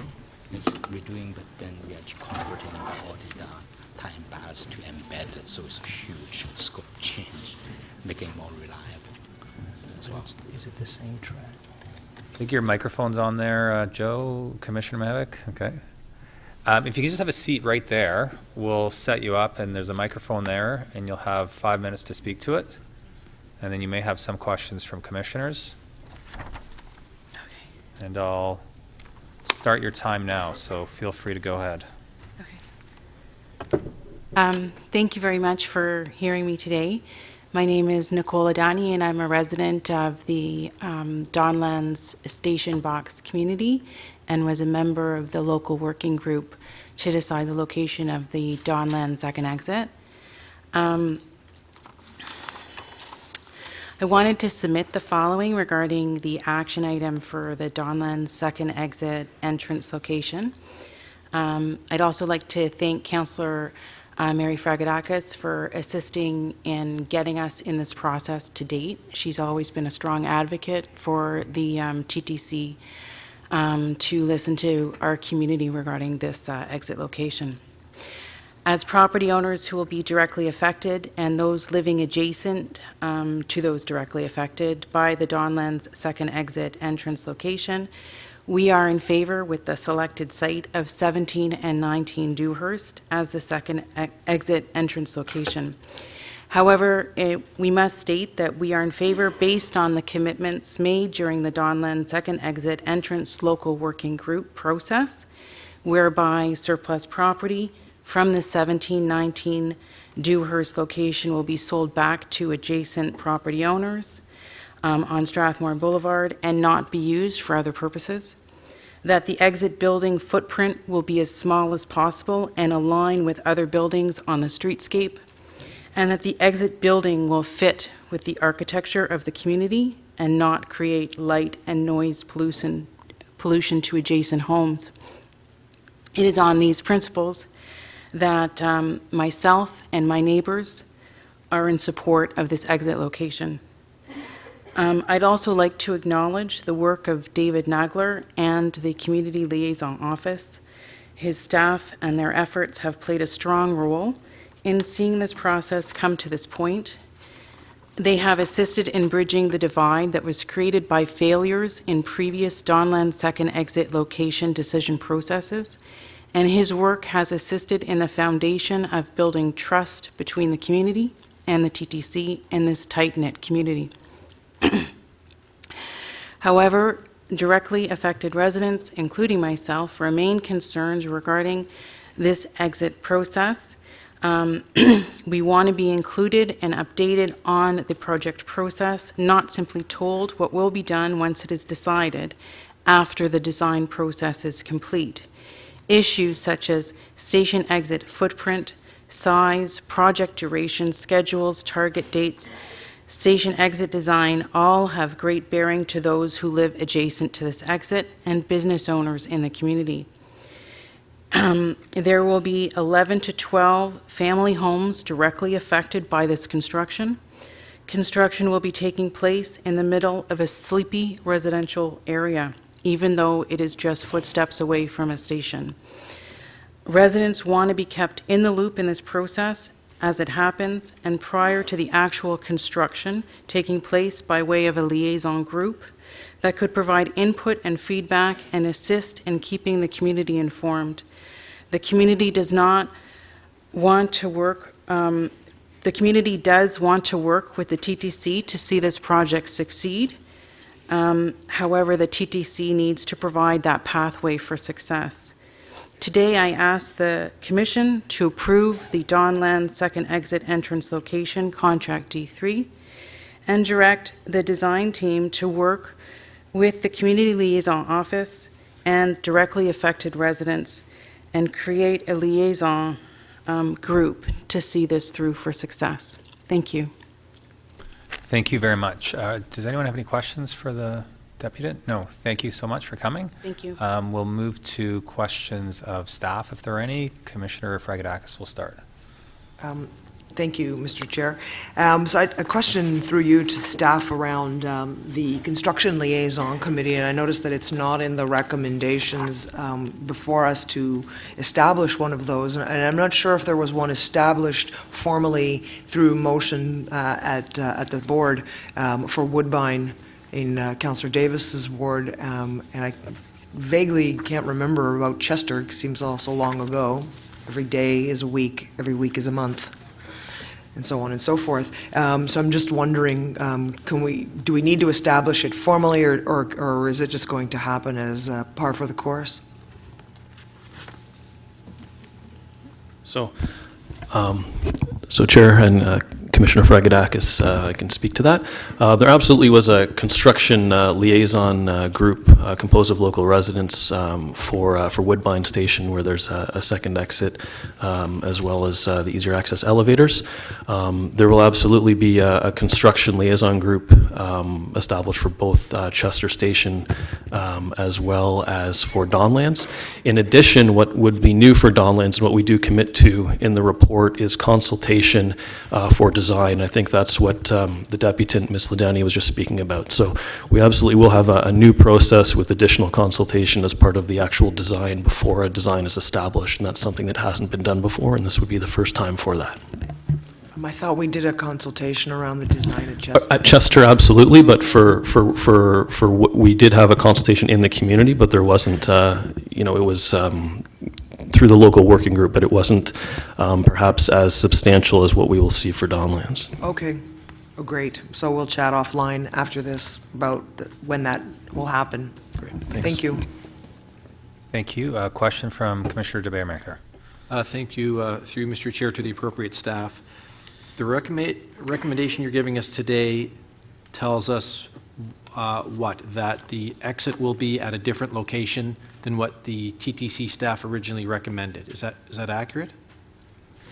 Through you, Mr. Chair, that is correct. And why, in your opinion, did we end up at a different location? Were TTC staff wrong? Were the residents give you additional information that said, yes, actually, it is a better location? Why do you think we're at a different place today? And I think a better place today, but why do you think we're at a different place today than we were originally? So, Mr. Chair, I can speak to that as well. The new process, the new board-approved process, following the original consultation back in 2010, puts a great amount of weight on community impacts and community interests. The local the expert panel, the third-party experts, urban designers and architects who helped TTC develop the new process quite intentionally weighted community impacts, both the permanent impacts once a building's in place, but also the impacts during construction, equal to a number of other criteria. And so that was a strong point in terms of improving the consultation process, was that third-party report that the board approved, taking into account those community interests. So it doesn't come as a huge surprise, I don't think, to me or some of the technical staff at TTC, that when the community looked at the previous location, which is 1 and 3 Strathmore, it's their homes from the turn of the century. They're very well integrated into the community. And in fact, in 2010, the TTC had commissioned an urban design report. And from an urban design perspective, that location wasn't seen as the best. However, from a technical perspective, and what we discussed with the local working group, TTC technical staff are not wrong. From a technical engineering perspective, it's the 1 and 3 Strathmore is the shortest exit for customers. When you look at a more holistic approach that the third-party expert panel suggested, this is the right place to locate the exit. So it's a different approach that takes in community impacts in a much greater way. And through Mr. Chair, do you think this more holistic approach is a better approach than what we may have taken in the past? So through you, Mr. Chair, I think from a community relations perspective, and my job is as a community relations manager, so certainly from a community relations perspective, yes, absolutely. Again, through you, Mr. Chair, I think the process that you went through now is, I'll call it a pilot for lack of a better word, post-ombudsman's report. A scathing report that embarrassed all of us, from you as staff people to we as commissioners. Given that this is the second time round, because we had to finish off the first station that we messed up, but this is the one where we started, I'll say, a clean break. Is that correct? I'll call it a clean process? So just if I may, Mr. Chair, and Commissioner DeBearmaker, the first station to go through the new process was Chester. Chester, yeah. And there was also in Councillor Fragadax's ward, and also a very strong community support for the local working group's recommendation, which TTC staff shares as well, TTC technical staff shares. So given that this, and I'll call Chester as well, this area is, I'll call it the pilot, or pilots plural, of a new process, a more holistic process, and maybe one that I'll say the TTC originally didn't have as a model. Now that you've adopted a new model, are you comfortable interacting with those human beings who live around the station and taking that holistic approach, or would you advise us, you know what, let's just go back to the way we used to do business? No, we would absolutely agree that the more holistic approach is in TTC's interest, it's in the community's interest, and it was effective at both Chester and Donlands, and we look forward to doing the same for Greenwood Station. And through you, Mr. Chair, so I was on the commission, and when we had dozens of people showing up objecting to, I will call it, almost every single thing that occurred in the past, and today we have nobody showing up, or there were one deputant, very few people showing up. I think that then, would you say, is a sign of your success, that people feel confident in your results, in their stakeholder results, and their rep that came today, that they don't need to take a day off work and come and tell us how bad we are? I think through you, Mr. Chair, that the comments of the not just the deputant, but also the entire local working group support for the process and the support that we received at a community meeting where not a single person objected to the location. In fact, it was near unanimous support. I think speaks to the work that the staff have put in and that the local working group of volunteers put in. They put in dozens of hours to help us reach an agreeable solution. Great, thank you, Mr. Chair. Thank you. Other questions? No? To speak to this, Commissioner Fragedakis and then DeBeermaker. I'm not sure if I'm supposed to move the Why recommendations don't you or if do they're that? actually before us, but I will move them. Perfect. So that they now are before us, and just speak to this matter, because this has been lingering in the community for about 7 years. And so I just want to say that today we're in a better place than we were 7 years ago on the Donlands second exit entrance issue. And it's been a long and rather painful road for the people that I represent, some of which in the past were my neighbors. I don't live as close to Donlands Station as I used to once upon a time, but many, many moons ago, this is the neighborhood that I grew up in, so I know a lot of the people in the area, and it's been a long road. Commissioner DeBeermaker speaks about a new process, and I'm going to say that this is not just a new process, because there was no process before, so that we had a lack of a process that led to a whole series of events that led to the Ombudsman's report that has led to this day and the work done around the Chester second exit. And the holistic approach for me is the best approach, because it's actually grounded in the community. I want to take this opportunity to thank everybody in the local community who came out to all of these meetings over these many years, but in particular, most recently around the local working group, both as observers and as members of the working group, and all of the work that has gone into the homework that they did, and there was lots of it over these, I think about 9 months, to get to this better place. So I want to take that opportunity to do that. I also want to take this opportunity to thank the staff, and in particularly David Nagler, who has worked very, very hard to make sure that everybody's voice was heard, that the people who actually own the homes at 17 and 19 Dewhurst were actually at all of those meetings of the local working group and were kept apprised as this process moved, that their homes were under consideration when they were put forward, as well as any other properties that were put forward, and representatives from those properties were at our meetings as well. So thanks very much, and I hope this can be a unanimous vote. Thank you, Commissioner. Commissioner DeBeermaker. Great. Thank you, Mr. Chair. I'll certainly support the recommendations, and I would like to thank our CEO for, I will call it, bringing forward a new community consultation process when I think actually Commissioner Fragedakis is correct. I don't think there really was one before, or there was one. People did have meetings, but they were not successful. They were sort of, I will say, our staff defending our position and the community attacking us and accusing us of lying to them. And I don't, what's the word? There was a lot of controversy, we'll put it. I don't think people, certainly, I don't think people purposely lied or misled the public. I don't think that's what the professional people at the TTC do. But certainly, there was a lot of controversy. There was a lot of conflict and antagonism and unhappiness. To see this process go through the way it has is phenomenal. The results were different than what the TTC originally recommended, and I'm glad that the TTC is now mature enough and looking outward enough to say, you know what, those residents actually have some valid points. Maybe from a technical perspective, option 1 is better, but from a holistic approach, maybe option 3 is better. There's seldom one right answer for all of life's issues or questions or decisions, but I think we landed on the right decision in this instance. I think it's going to be much easier for the local councillor to engage the public and go through the construction process in a cooperative manner, because they've already built the trust that maybe has been lacking in the past. So I think this is a really good process. I actually noticed from reading the report that not every resident agrees with every single thing in this report. And we obviously aren't going to expect people to, because if you were to take my house, expropriate my house, I might say, I don't care about all the other options. All I want is you not to do this one. But we took that leap of faith with the public. We held extensive consultations, and the public actually came through with flying colors.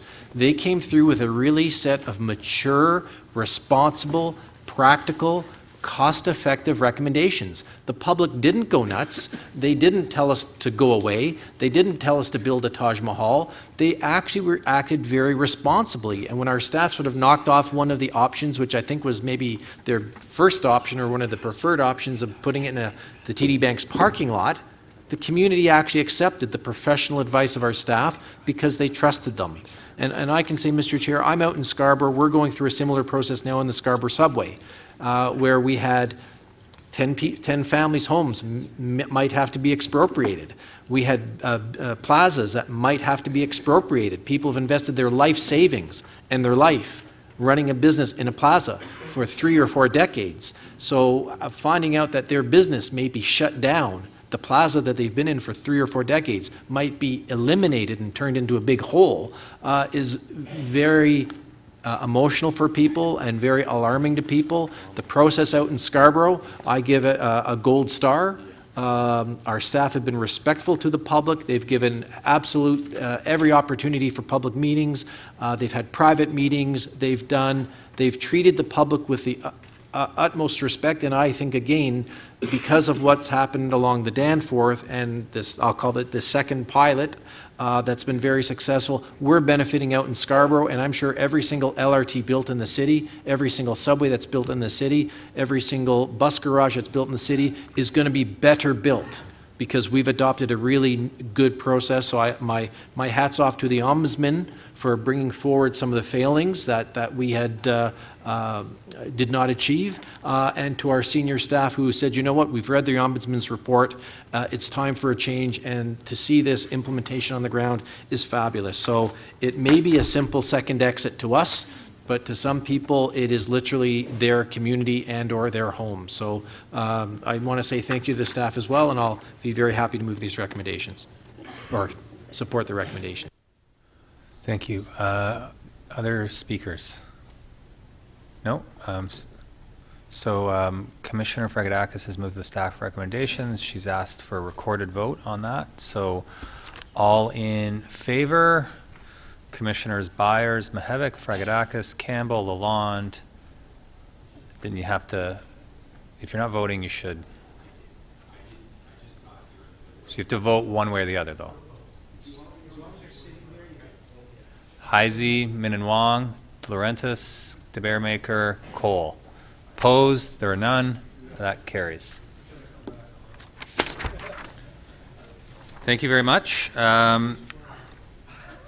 Item number 9 is TTC Special Constable status in York Region, held by Commissioner Campbell, who's going to delight us with questions.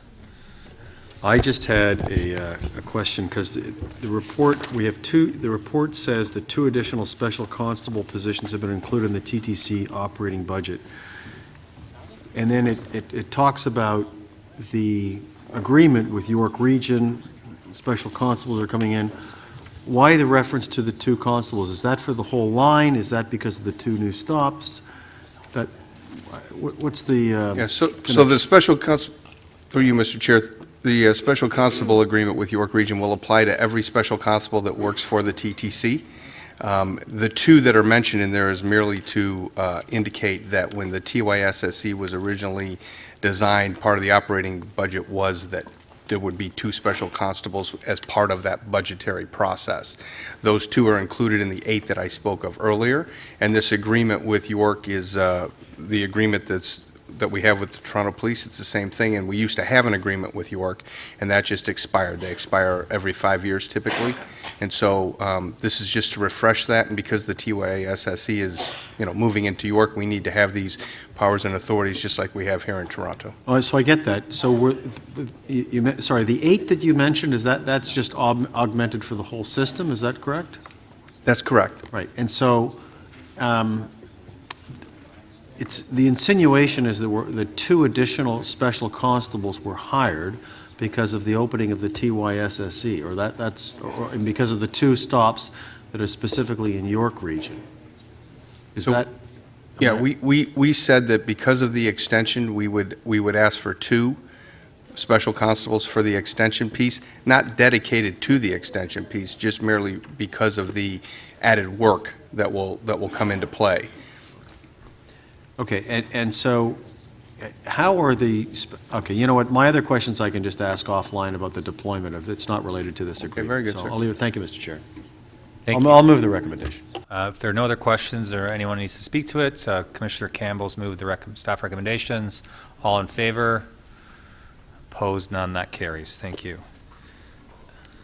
We're on to item number 10, and I believe we have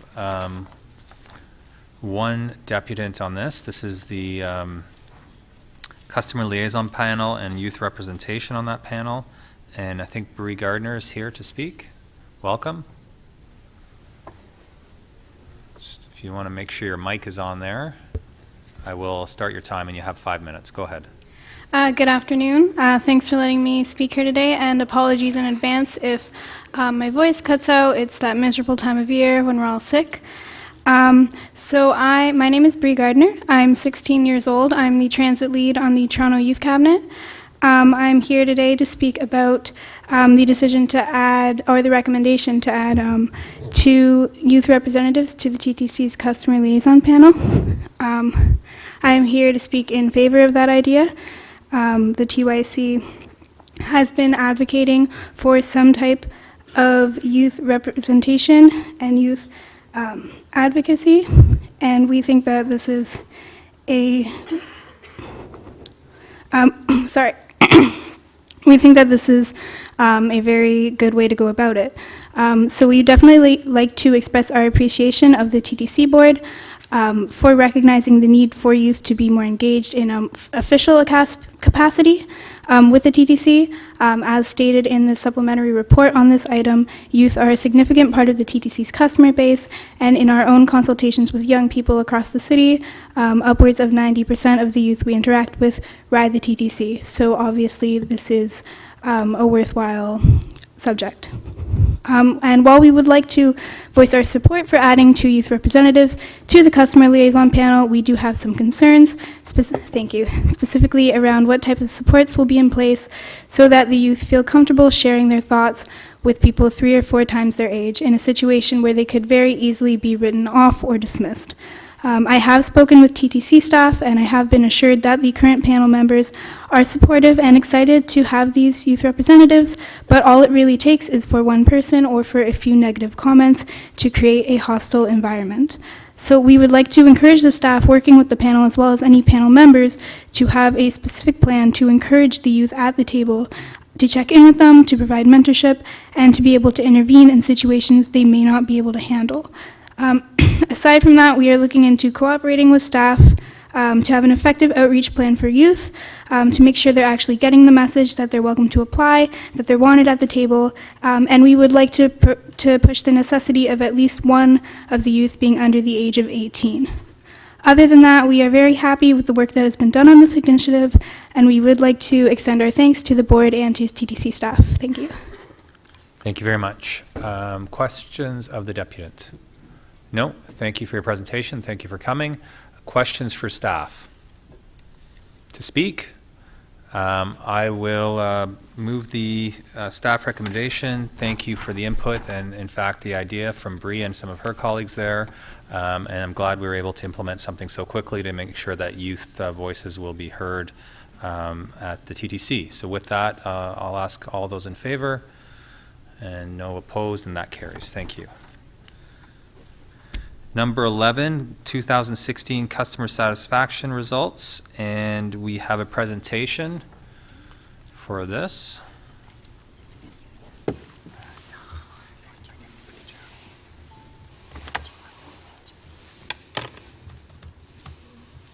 Just setting up.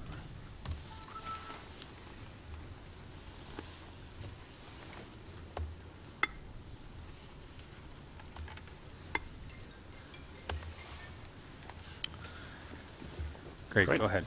Great, thank you.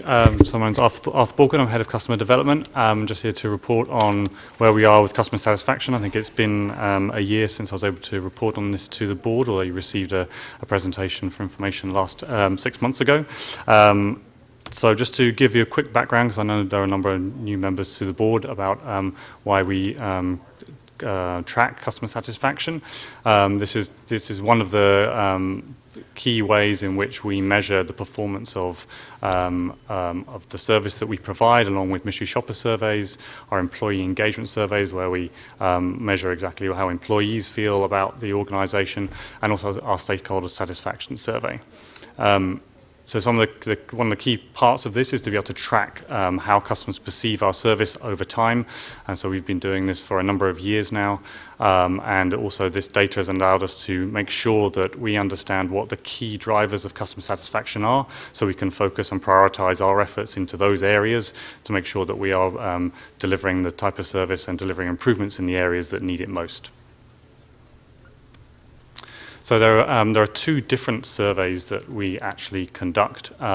One which is for the fixed route services for subway, bus and streetcar, and a separate survey for our Wheel-Trans service. Both are slightly different in terms of the way that we do it. The Wheel-Trans survey is once a year, and the fixed route customer satisfaction survey is every quarter. And every quarter, equally throughout that quarter, we capture 1,000 different responses around our service. And the reason we do that is to make sure that any one incident that might affect service on any particular day doesn't impact the entire score for the service that we are providing. So just to go through the top line results. So as you can see, customer satisfaction has rebounded, as Andy said in the CEO report, from the 70% in Q3 back up to 70%. And what that means is that we have managed to match the performance that we delivered in 2015 with an average of 70%. And that's a significant increase compared to the previous years between 2012 to 2014, where the average was 74%. And that, you can see, has been as a result of all the hard work that has been put in over time, and it takes time for all of that work to take it to feel its effects, and for customers to feel the effects of that. And you can see that we are starting to consistently hit around 80%, and 80% is what is considered within transit to be around what the kind of the world-class or excellent performance that you would expect or should expect from a transit agency, and we are bordering on that. As you can see, we also measure the difference between frequent and occasional customers, and you can see that generally there tends to be a gap between those, because frequent customers are more likely to experience a delay during that time. There's been a slight closing of that gap over the last couple of quarters, where occasional customers have their satisfaction has dipped slightly, but as you can see, overall satisfaction has rebounded back up to 77%. When you look at it by mode, and this is not mode specific, so some of these people who took the subway will have also taken bus or streetcar and vice versa, but as you can see that all of that, they tend to be very closely aligned, and you can see that the performance has jumped back up in quarter four, although the slight variance there on streetcar, and there may be some, I know we've been, obviously, as the streetcars get older, the performance of those streetcars is going to be very harder and harder to maintain whilst we're waiting for the new streetcars. If you look at the difference between those customers who take a single mode versus multi-mode, you can see that there is a difference there. And obviously you're more likely to, again, experience a delay if you're taking multiple different forms of transit and having to transfer between different modes. And so that's why you see that there's a slight gap between the two there. If you look at subway specifically, this is where you can see where the major impact was last quarter, and as you can see, that has jumped right back up to align with line one performance and with performance across the rest of the system, which is fantastic to see. And one of the other key measures, apart from satisfaction, that we measure is around value for money. And as you can see, that value for money has remained very steady across the since we started measuring this, and you can see that average, good, and excellent value for money is very high at over 90%. You look at pride in the TTC. This again has remained fairly steady across the years that we've been measuring this. Pride in the TTC is more of an emotional connection, and so that's something that you would expect to see once you get consistently high levels of satisfaction. So once we get rid of the odd quarter dip that we've had in the last couple of years, you would expect to see pride to slowly make its way up, as it always lags behind customer satisfaction. And where you can see pride having that emotional connection is you can see the impact here on the difference between the different modes. And you can see that where this bus comes to the fore here is because customers tend to have a face-to-face and personal interaction with an operator when they board that vehicle, when they're getting off that vehicle, or during a delay. And that's an opportunity for that member of staff to provide great customer service. And that's where research has shown that customers feel the most pride is when they have that kind of interaction with members of our staff. If we move on to Wheel-Trans now, you can see that customer satisfaction in Wheel-Trans has been very high and has gone up significantly since last year. So that 88% from 85% is a significant increase, and that is due to all the improvements that we have been making based on the feedback that we've been getting from customers in the service that we're providing, and it's great to see that change happen compared to last year.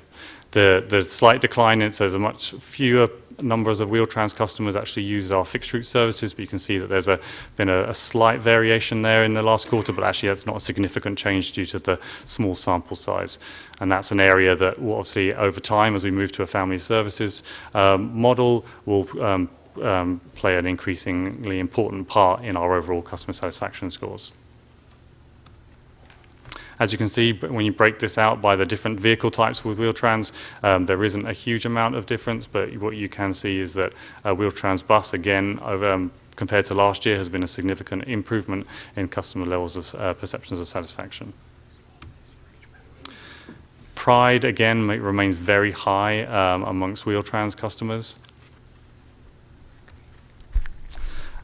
So what we do with all of the data that we catch from customer satisfaction, as I said before, is that we look at what are the key drivers of customer satisfaction.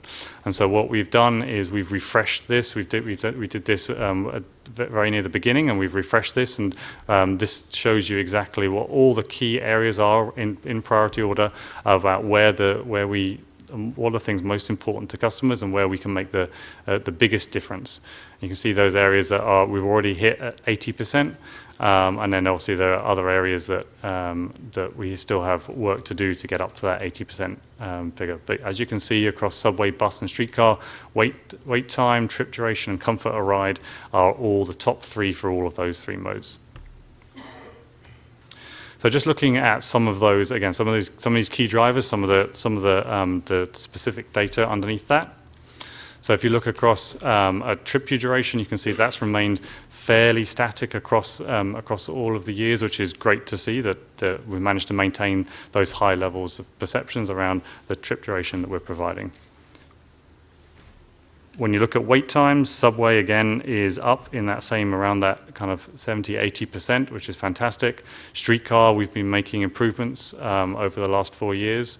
And bus is the one area where, again, it's obviously far more disparate service, far more prone to traffic congestion, and so that's the area which is hardest to impact. But as you heard about the Vision project earlier, we would expect that once that project delivers the benefits of the information that provides, means that we will be able to improve the performance of all of those routes, and therefore perceptions of our wait times will consequently improve. Personal safety have been very high throughout. We've managed to maintain that despite the massive amount of change that has been going on throughout the system as we modernise the entire all of our services. And then if you look at bus and streetcar, if you look at the helpfulness of our operators, again, that is something that we have managed to maintain despite the huge amounts of change that have been going on, not just at the TTC, but within the city as a whole. If you look at maps and information, these are things that have, again, we have managed to make significant improvements on over time, and we will continue to focus on those and improve those areas to get them up to around the 80%, which is what, where we target all of our things. If we look at subway now, you can see that with cleanliness, right at the beginning there, the perceptions of cleanliness were very low, but we did a very big focus around this cleanliness on our stations and on our vehicles, and you can see that we've managed to maintain that over time. And although that we might have just missed the target, as shown in the CEO report, actually cleanliness across the system is actually very, very high.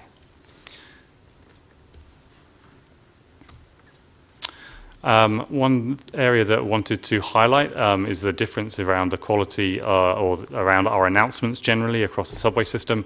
And you can see that the quality of the subway stop announcements has always been very high, which is fantastic. And then the helpfulness and the ease of hearing are things that have tended to be lower. And those are areas that we have known about for a long time, and we have programs in place to improve that ease of hearing. So the system infrastructure that we are upgrading in our stations will, again, once that work is complete, that will improve improve the perceptions of that, hopefully. And in terms of the helpfulness of information, we have a number of charter commitments this year around how we're going to improve how we deliver information to customers. And again, the information, even if it's in our stations, the Vision project will deliver far better quality real-time information to both our employees and to our customers, which means that those perceptions around the helpfulness of those announcements will improve. And again, specifically during delays, again, the quality of the information is always improving, and you expect to see that the quality of the perceptions around that information during delays will improve over time. So just briefly in summary, so the key drivers are always the areas that we are focusing on in terms of trip duration, wait time, comfort of ride, and the level of crowding on vehicles. I've just talked about information and the improvements that we are planning to make in that area, but that's an area that we continue to focus on. And then obviously those areas that are already high are areas that we need to make sure that we don't lose sight of, and we protect those areas and continue to make sure that those areas, especially on Wheel-Trans, as we change the operating model there, that we maintain those very high levels of satisfaction. Great, thank you very much. Questions, starting with Commissioner Byers. Yeah, thank you. 2 questions. Number one, these very good numbers. Do you have any sense of whether other transits, big global transits, survey their customers in the same way, and kind of what the scores from those would be? I don't know whether London Underground would do this kind of survey, and what scores they would achieve. So London Underground do, as do the whole of Transport for London, and they've been measuring that for a long time. And again, their target was around 80 plus, was 80 to 85% was where 85% is really where you get to the kind of absolute world class, and anything above 80% in that band is where you really want to be aiming. And do they score? So our 77. The goal is to get to 80 to 85, really, I see. Yeah, and we've hit 80, we've hit 81% in previous quarters, and we've hovered around that 80 mark on a number of different quarters. And so the challenge is just to make sure that if we didn't have any drops in the last, we had 1 in each of the last 2 years, if we didn't have those, then we would be there. And it's just ironing out those little inconsistencies, which means we'll get there. Question number 2, I'm curious about the polling methodology here. As one of the unelected commissioners, I don't have to worry about this stuff. But how do you identify, you said there's a sample size of 1,000 or so every 3 months. How do you find who those folks are? It's not a random sample of the public. And where I was going was almost curious whether we could take a poll of those who have considered taking the TDC and don't for some reason, if you know where I'm going. But my main question is, how do you identify who those 1,000 folks are each 3-month period?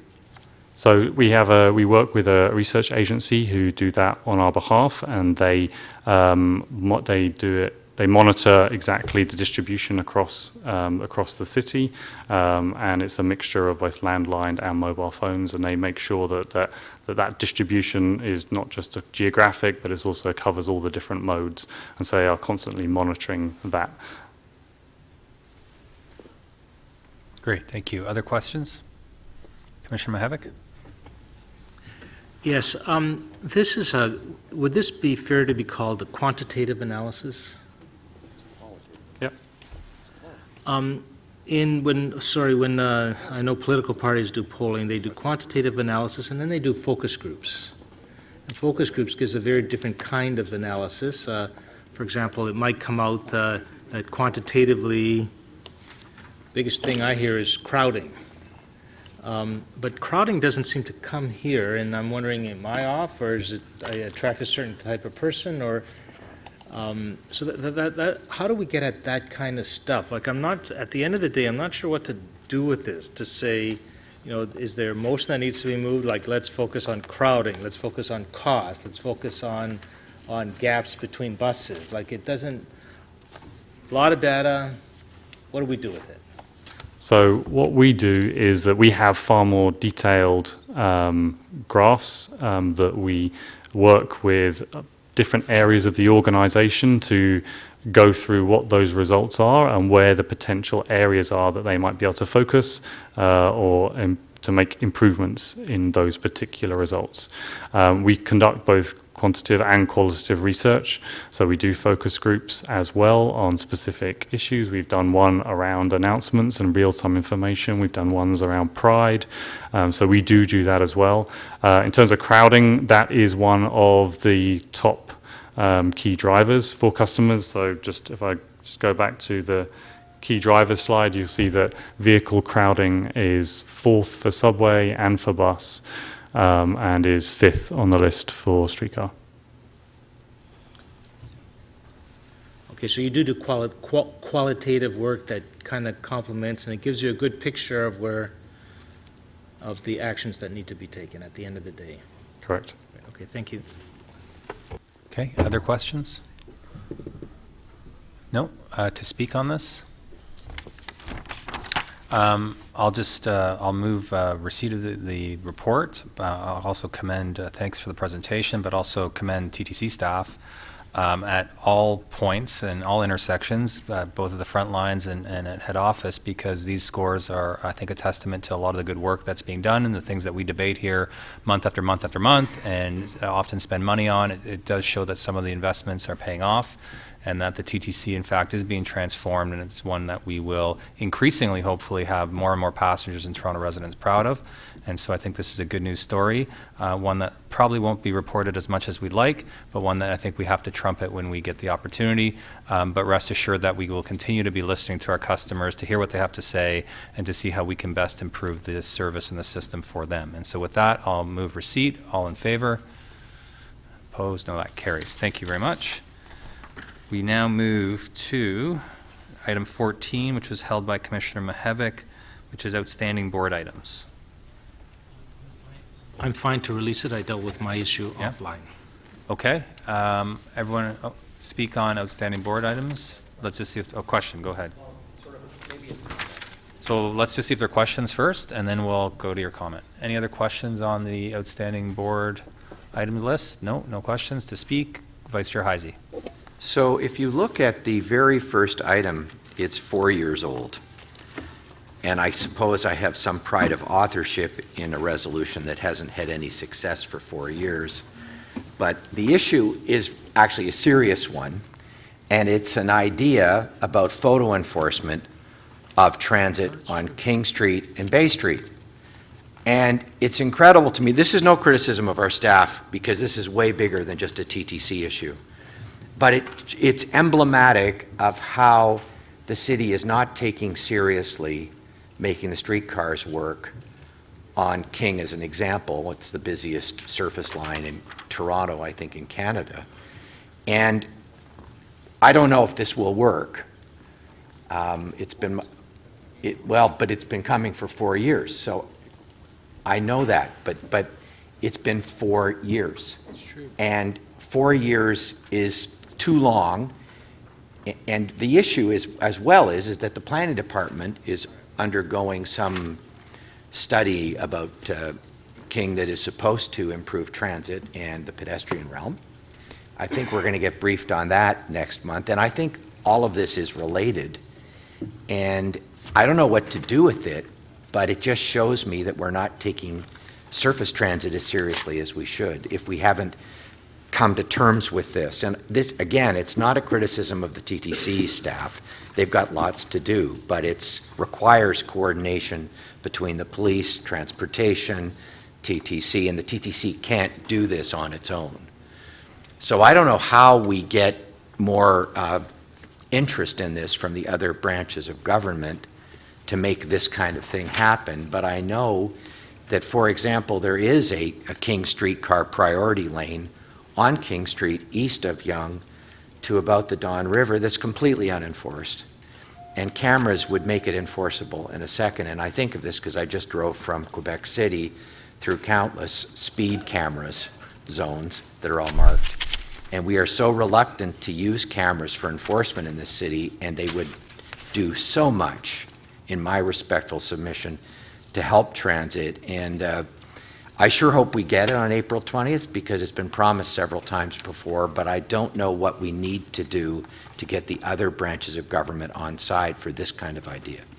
So that's my speech to the wind. Great, thank you very much. Any other speeches to the room or the wind? Motion to receive by Commissioner Byers. All in favor? That carries. Item number 15 is the revenue recovery from Presto. We have a speaker on this item. This is Alan Ewell, who's already in the saddle. So I will assume you're ready to go, and I'll start your time.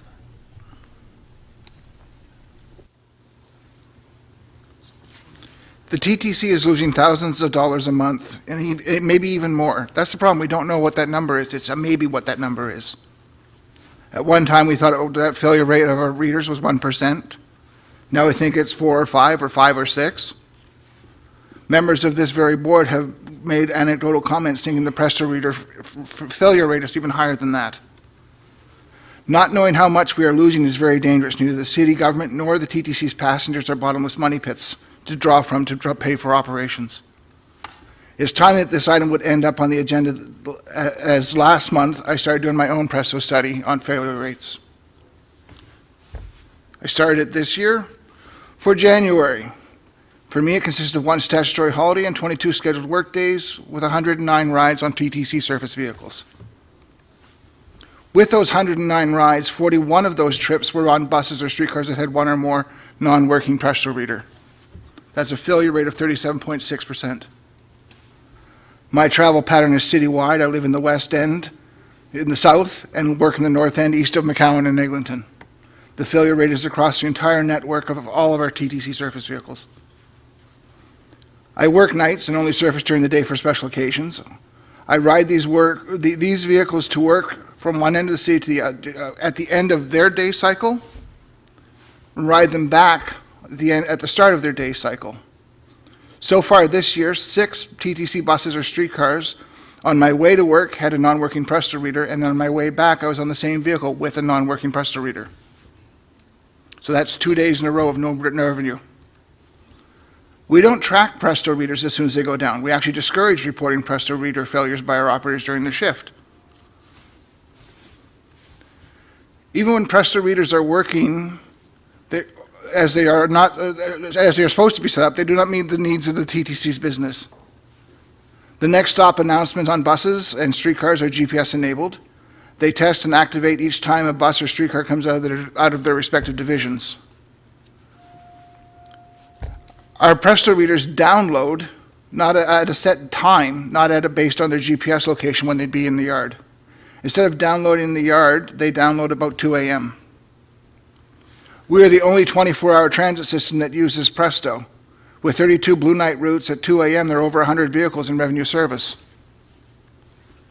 If we can't get Presto to trigger its download by GPS location, then we can at least set the time to 3 a.m. so the least amount of vehicles are on the road. My January data shows the importance of fixing Presto readers and its importance to our bottom line. 41 out of 109 readers not in service. Some people may tell you that will get them on their second trip, on their second tap from another vehicle. The problem is, for me and a lot of other people, my second vehicle is a subway. If I've already made it to the subway station for free, chances are I'm not going to be paying for that next subway stop. With 41 broken Presto readers, and to be fair, and keep the math simple, half were going in the subway, so half of them were coming out of the subway. That's about 20 trips times $3. That's $60 in fares that would have gone unpaid in January if I had have used a Presto card instead of a MetroPass last month. That's $60 against the current price of $146.25, a potential loss of 41% of revenue from one customer. My MetroPass cost, if using Presto last month, would have been about $86. Just to put things into perspective, Ottawa had a report on CBC, $700 a day they're losing. Their system is significantly smaller than ours. Thank you. Thank you. Questions? You have a question from Commissioner Byers. I just want to make sure I understand your data of 41%, because I jumped on, I think, new car 4413 was a lovely ride. The one machine, one reader wasn't working, but there were 5 or 6 on the car that were working, so I tapped on one of those. What you're saying here is, though, once you see a red card on a vehicle, you count that whole vehicle, correct? You're not necessarily... Yeah, I'm counting the whole vehicle out of service. So Because I've known anecdotally from talking to our fare enforcement officers, because if one reader's out of service, they tend to not ticket that ride if they find a non-tapped Presto reader, because they don't know if it went out of service partly through the trip or when they could have tapped it. Good, thank you. So I'm taking that as a fail. Thank you. Okay, other questions? Commissioner Campbell? Sorry, could you just reiterate where you got your numbers? Because I mean, I'm just as, I'm just, like, what was the sample size and how did you get those numbers? The sample size was based on 22 workdays and 109 trips on surface vehicles, because I take a surface vehicle to the subway, I take a surface vehicle out of the subway. So there's 3 vehicles per trip that I take. You get on at Dundas West, right? Yeah. And is that a bus or a streetcar? I get on a streetcar and I get out at Kennedy and get on a bus. Okay, thanks. Okay, other questions? Great, thanks for your presentation. Thank you. On the item, we'll do questions for staff. I mean, this was submitted by, there's no accompanying report yet, so if there are questions of staff, Commissioner Campbell.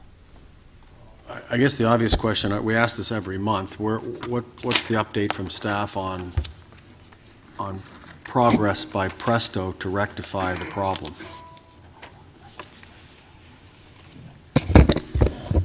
So there are 2 aspects of this. One is new failure rate. So how many devices are going out of service each day? And that new failure rate is less than 1%. The second question is, how many have failed in the last couple of months, and how are we doing in catching up on that? And that continues to hover around 10% of number of readers. So there might be, again, a reader or multiple readers still working on that vehicle. And equally, when a reader is out of service, like you saw there, it actually may still even be accepting taps. So there are dozens of reasons for a reader to go out of service. Some of those, the reader continues to work. It shows that it may not be functioning, but right now we stand between 8 and 10% of single readers out of service. And so we had over 4 million Presto rides last month. That's the number that was in the CEO's report. And what is our estimated loss of, are we doing a monthly recap on estimated loss of revenue? I think I've asked this question as well, through you, Mr. Chair.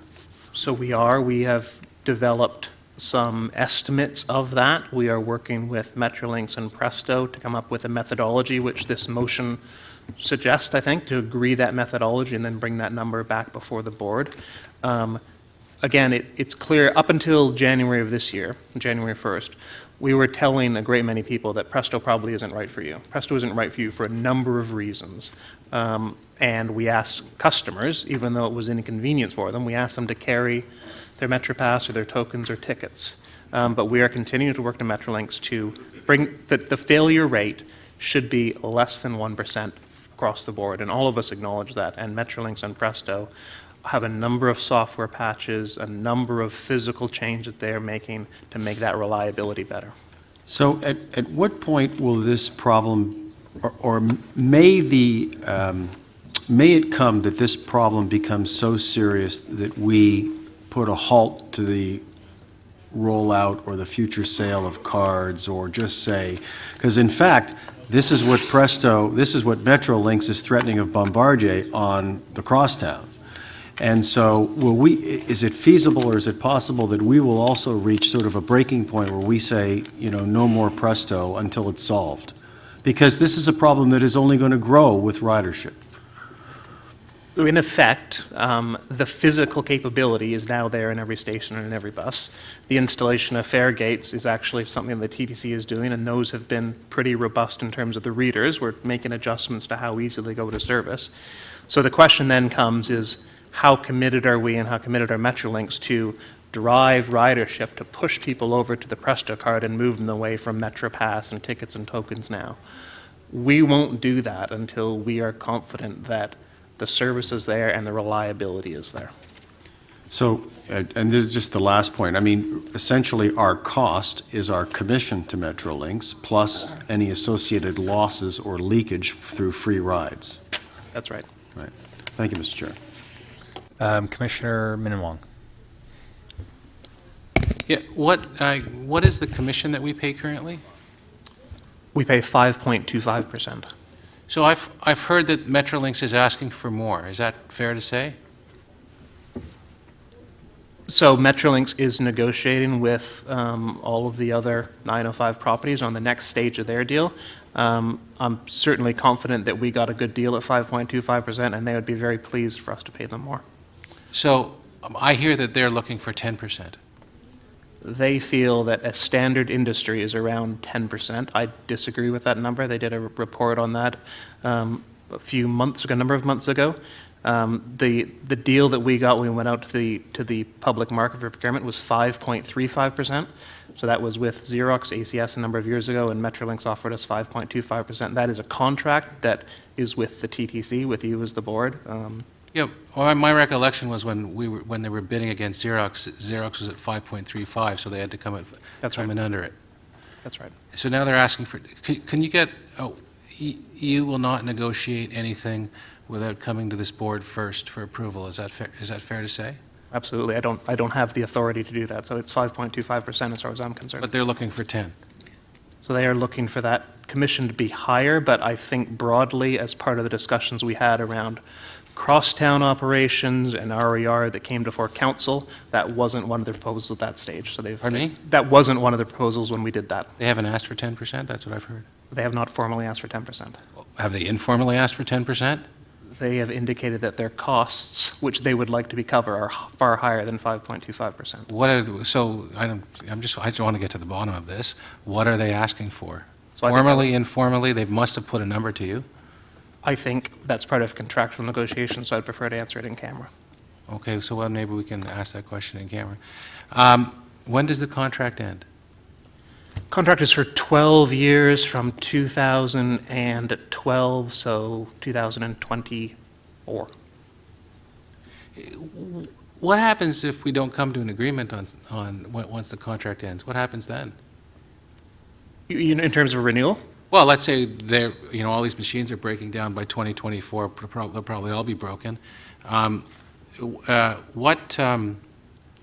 If we say we're not going to pay that amount, they're saying they want this, and we were saying we want that, and we don't come to an agreement, what do you do with that? At the end of the current contract? Yeah. So there are 2 5-year extensions that are mutually, so both parties have to agree to that. If we don't, we end up owning all the equipment, and we could decide to go out to procurement in the same way we did 5 years ago. Oh, so we're only stuck with this till 2020? whatever, the 14, so I think it's 2026, actually, thinking about it. No, sorry, you said it was It's 14 years. I thought it was 12. I think it's 14 off the top of my head, from 2012, so that would be 2026. Okay, thank you. Thank you. Other questions? No? To speak, Commissioner Mihevik, the mover of the motion? Yes, thank you. I'll move the motion. Frankly, it was worked out last month, but because it was part of the Chief Executive Officer's report for information, I couldn't move it last month, so I wrote it out then, and it's on the agenda here, and I wrote it out in consultation with Chris Upfold. At the end of the day, as I understand it, as we understand it, the cost of the failure of the readers is not a TTC issue, it's a Metrolinx issue, and our contract requires them to pay for any loss in revenue. So this really seeks to be methodologically rigorous in determining how much money we are losing, and to make sure that, frankly, at the end of the day, that Metrolinx follows what they have signed in a contract to fulfill, and that is that we are kept whole as the City of Toronto. Failure for us to do this, and if we don't do it accurately, it impacts our bottom line on the financial side. It also impacts our ridership numbers and gives us perhaps a lower sense of what the ridership is than really is appropriate. So all this is asking for staff to come back with a report, to be rigorous in their analysis, make sure it's the right number. We're not trying to do Metrolinx any favor. We're trying to be true to our contract. And if the contract says they're responsible for it, then let's figure out what that bill is and make sure that they pay for it. That's it. Okay, other speakers? Commissioner Minnan-Wong? Yes, not to spend too much time on this. We never should have entered into this arrangement. This is not the TTC's fault. This is not the TTC's fault. This is Presto's fault. This is Metrolinx's fault. It's the provincial government's fault for entering into such a horrible arrangement for a company that has never done a fare card system before. So it should come as no surprise that this thing has been a horrible disaster with all these problems. So we're stuck with it, and we've got to make it work. But I just don't want the TTC to wear any of this, because they're trying to make it work, because I think Councillor de Beermaker and I were on the commission back then when it came forward, and I know I voted against it. I think you voted against it too, because it was a horrible arrangement, and we didn't have, and it was presented as no choice in the matter, that we wanted to go with an open payment system. We adopted a technology that by the time it's fully implemented, it's already going to be out of date. It's a horrible situation, and I'm just glad that the TTC is doing as best as it can to make it work. I think it's right that we should get the numbers and try and recover the funds that we're losing, because the problem is not of our making. Great. Commissioner de Beermaker. Thank you, Mr. Chair. I, like Commissioner Minnan-Wong, believe that this system was forced upon us. It's not something that we wanted. There were other vendors who had, I'll call it, off-the-shelf technology that I think would have been a lot more effective and perhaps even less expensive. But that's the past. It goes back probably 5, 6 years ago, 7 years ago, when that was forced upon us, I will describe it as. So if we're in a contract for another decade, as Councillor Minnan-Wong just actually said a couple minutes ago, decades go by pretty quickly sometimes. So I think it is worthwhile when that time comes for us to look at what is the best for the Toronto Transit Commission, and if Metrolinx wants to do business with the largest transit provider in the country, then they should give us a good deal. If not, we can respectfully part ways and see who gets a better deal. So I'll look forward to a report from staff, and I'm not sure if I'll be here in a decade from now, but somebody will be, and I hope they'll make very good decisions that will be to the advantage of the TTC and its passengers, not to a provincial government that bought a system that we're helping to pay for. Thank you. Thank you. Other speakers? So on the motion as it appears, do we actually need to post the motion, or just assume it's the one that's in the item? Okay. So as it appears on the item in the order paper, all in favor, moved by Commissioner Mihevik, all in favor, none opposed, that carries. Item number 16, which is another new business item, is electric bus charging. And I think there's been some light reading distributed by Commissioner Min Wong that you might also find on your desks. And I'll start with questions of staff from anyone. Commissioner DeBearmaker. Thank you, through you, Mr. Chair. I think the TTC, and I'm not sure which staff it's appropriate to ask, but I'll be happy to get a response from anybody. We purchased hybrid buses in the hopes of purchasing more efficient buses that would save us lots of money and perform better, correct? I think that's correct, and they were also very generously funded by the provincial and federal governments to ensure that we accepted those buses. And in the end, I think we had a staff report back saying that our experience with the hybrid buses, electric, diesel, I believe they were not successful. So I don't know if I would say that the experience was not successful. The biggest problem we had was with the battery packs, and the first generation of battery packs we had. They were supposed to last about 5 years, and they lasted something around between a year and 18 months, and there was a very significant change order to change out those battery packs from lead acid to lithium ion. And we're now at the stage where those lithium ion batteries are coming due for replacement, and they're very expensive, and those buses are now out of warranty. So it's more of a cost issue than anything else, but I would happily turn it over to my friend over there from bus maintenance to talk about the reliability issues, if that's the question you're asking, or if it's a financial one, I'm happy to continue. It was both, yeah. So in terms of the reliability, it's not a bad vehicle. In inclement weather, though, they all go down. So any moisture that you have in the environment, then as any electric system, is going to go down. But the cost of some of these components is astronomical. Like a PCU, which is the brains of the system, is around $15,000 to $18,000 a piece. Traction generator, traction motor, $30,000, $40,000 a piece. Right. And through you, Mr. Chair, is it also not, because I'm a big, am and was a big proponent of the hybrid buses, but is our problem really at one level with the vendor, that the company that sold us this merchandise isn't giving us good service? Yeah, so this is the first generation of hybrids, first and second generation of hybrids. Most of the components now are obsolete. Their supplier base is very small, so the supply chain is an issue, yes. So through you, Mr. Chair, so it's not so much the technology that is, if you will, not performing, it's that the company is not providing good service and some of the technology is obsolete. Yeah, the problem is that we bought the first and second generation, so technology has moved on since then. They're like 6th and 7th generation now. Right. So it's come up. I'm not sure what the prices is. So at one level, I don't know if it's a fair analogy, you'd say we sort of bought Commodore 64s and now everybody's using iPads. That would be right. So your recommendation to us wouldn't be to stay away from the technology like electric buses. They're actually very good. It's just if we're going to go down that path, make sure it's good technology and a reputable company that won't be having troubles. Good technology. I would say at least mature technology. Yep. That would probably be the better word to use. Mature technology. And a mature company that will stay in business and give us good service. Yeah, they have, it's mature, it's, not first and second generation, and they have a good vendor supply base. Okay. Great, thank you, Mr. Chair.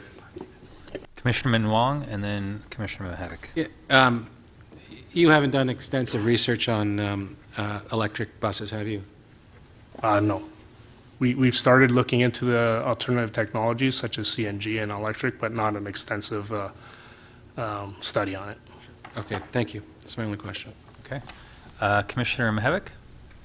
Thank you. I put this motion on just frankly because CUDA, and I sit on CUDA, asked me to put it on. I'm wondering if, and I think it's being driven frankly by Quebec, where hydro prices are really, really cheap. So my crystal ball says that the next set of orders for vehicles are going to be diesel vehicles. You gotta have something to charge. And I'm wondering, well, my question is would this be fair? We're going from diesel, you're going to study electric, and maybe the next set of purchases we just might be ready as a TTC. Other authorities having understood and developed electric we would be able to learn from that, and then the next generation would be electric. Is that fair to say? I wouldn't be buying electric in the next 5 years. I think we're going to still be piloting them in the next 5 years. The reason for that is the manufacturers now, they're all going their own way on the electric, and APTA and like this committee called QTRIX is trying to standardize the electrification of a bus. So you have two different types of charging systems, overnight charging and opportunity charging, which is along the way. So each manufacturer is sort of doing their own thing right now, and again, APTA is trying to get them all together to do one standard. And we want that to settle down a little bit before we make our order. Correct. Right, okay, so we're at the study stage is what I'm hearing staff say. Thank you very much. Any other questions? Sure, Commissioner DeBaymaker? Thank you for the second round, Mr. Chair. In terms of saying that perhaps we're at the study stage, when we're putting in our orders for buses, are we not about to make some very large purchases of diesel buses? Yeah, we have a big order coming up this year and a big order coming up next year. So we're also looking at different technology, like CNG is a mature technology as well. And can you, again, I can't remember off the top of my head roughly, I know they were big orders, but do you know how many buses we're ordering? Is it 200 or 400? There's about 342 this year. In 2017? 2017. And then 2018? 2018, it's about the same quantity, and the RFP is about to go out sometime next month. So the opportunity for people to bid on those 600 buses, well, the specs for those buses are already done. The one for this year, it's done. It's already been awarded to Nova, and the spec, we're opening up the spec a little bit more so that at least Flyer can bid on it next time around as well. And sorry, I thought the spec said they had to be diesel buses. No? It is based on a diesel bus. Okay. Thank you, Mr. Chair. Other questions? Commissioner Minnan-Wong to speak. That the Chief Executive Officer be directed to evaluate before September 2017 the merits of electric buses and develop a strategy for the TTC, including consideration of a pilot project. So I'm glad Commissioner Mihevc put this motion forward. I've been spending some time on this. His motion, and I'm okay with his motion, focuses on charging stations, but you can't have charging stations without buses to charge, which is something I want to look at. So the question is should we be looking at electric buses? And we don't want to get in these electric diesel buses were losers, and we know that. But we also know that other cities are looking at electric buses now. So Los Angeles, 20 buses they have on the road right now. Oh, yeah? Chicago has bought a few buses. They're testing it on the road right now. Alberta has 2 buses they're testing in cold climates to see if we have a climate issue with batteries. They're testing right now. The report I put in front of you is actually quite a good report. Columbia University did a study for the New York Transit system, and they looked at the business case for electric buses. So from a financial point of view, when you combine the operating and capital and the fuel costs, it makes sense, and you overlay that, the greenhouse gases that it saves, and they've assigned a dollar value to that. They think that the case is very strong for electric buses, and they're actually recommending that New York Transit buy a few buses, and they're actually recommending there are different type of buses. So, for example, there are quick charging, there's slow charging, there are all types of different buses. And so I don't believe that we should kind of jump in, like just dive in the pool. I think we should, we should actually look at this in a very logical and reasoned fashion. But it seems to me we should look at it. And what I have learned is through no fault of the people that are in charge of our bus fleet, Mr. Leary and Mr. Wong, I think that they haven't had the time to spend on this, and that they should start to commit the time to spend on this. I think that over the short term, we've got to buy these diesel buses, and because we have to take advantage of the funding that's available. And I think, we might, I see sort of like the short-term diesel buses, maybe the mid-term, we might get some CNG buses, but I think the future is electric buses. And so what I would like to see is, if it makes some sense, and I think that based on what's going around everywhere else in Asia and Europe and now in the United States, that we should actually be spending some time looking at this. If it does make sense, if we do get an evaluation done from our staff, we should actually be buying a few of these buses and seeing how it works in the City of Toronto, and that was the purpose of my motion. Okay, other speakers?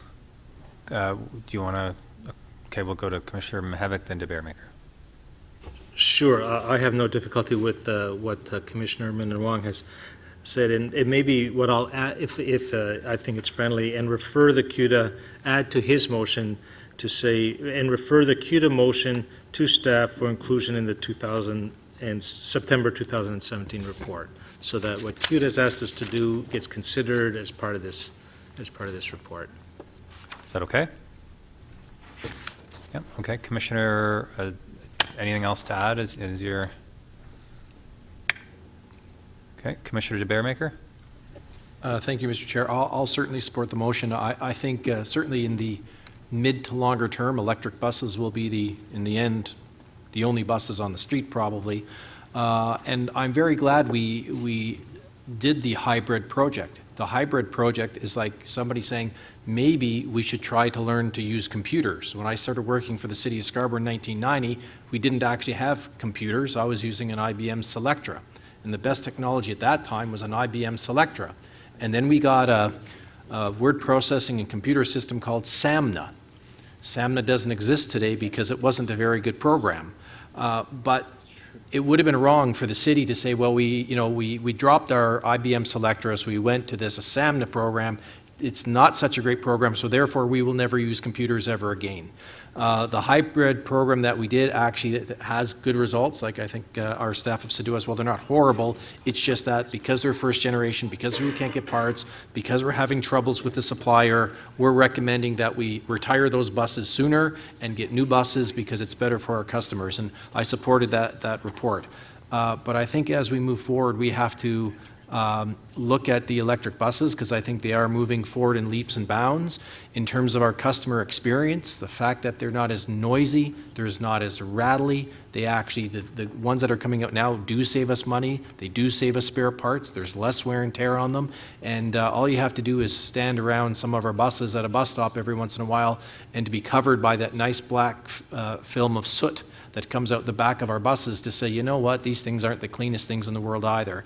And as this city becomes more crowded, more populated, more dense, and we get more buses, those pollution problems will only continue to rise. So I'm happy to see this step forward, and I hope our staff will do their due diligence at the appropriate time to say, maybe not this year, maybe not next year. I mean, these are two big purchases that are probably going to last us 2.5 to 3 decades. But at a certain time, I hope that they'll listen to the world to say, you know what, if we're going to reduce our greenhouse gas emissions, if we're going to lower our particulate matter so that there are less kids with asthma going to the hospital, that we're going to move to a cleaner technology. So I look forward to the report coming back. Thank you. Thank you. Other speakers?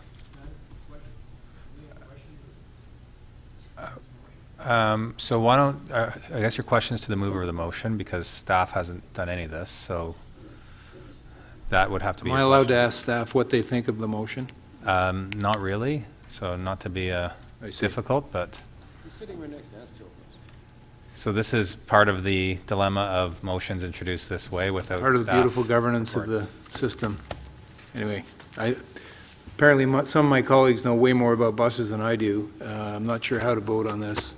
I think it's maybe a question of the mover. Are you asking for a report back to this board? Okay, because it doesn't really say that, but.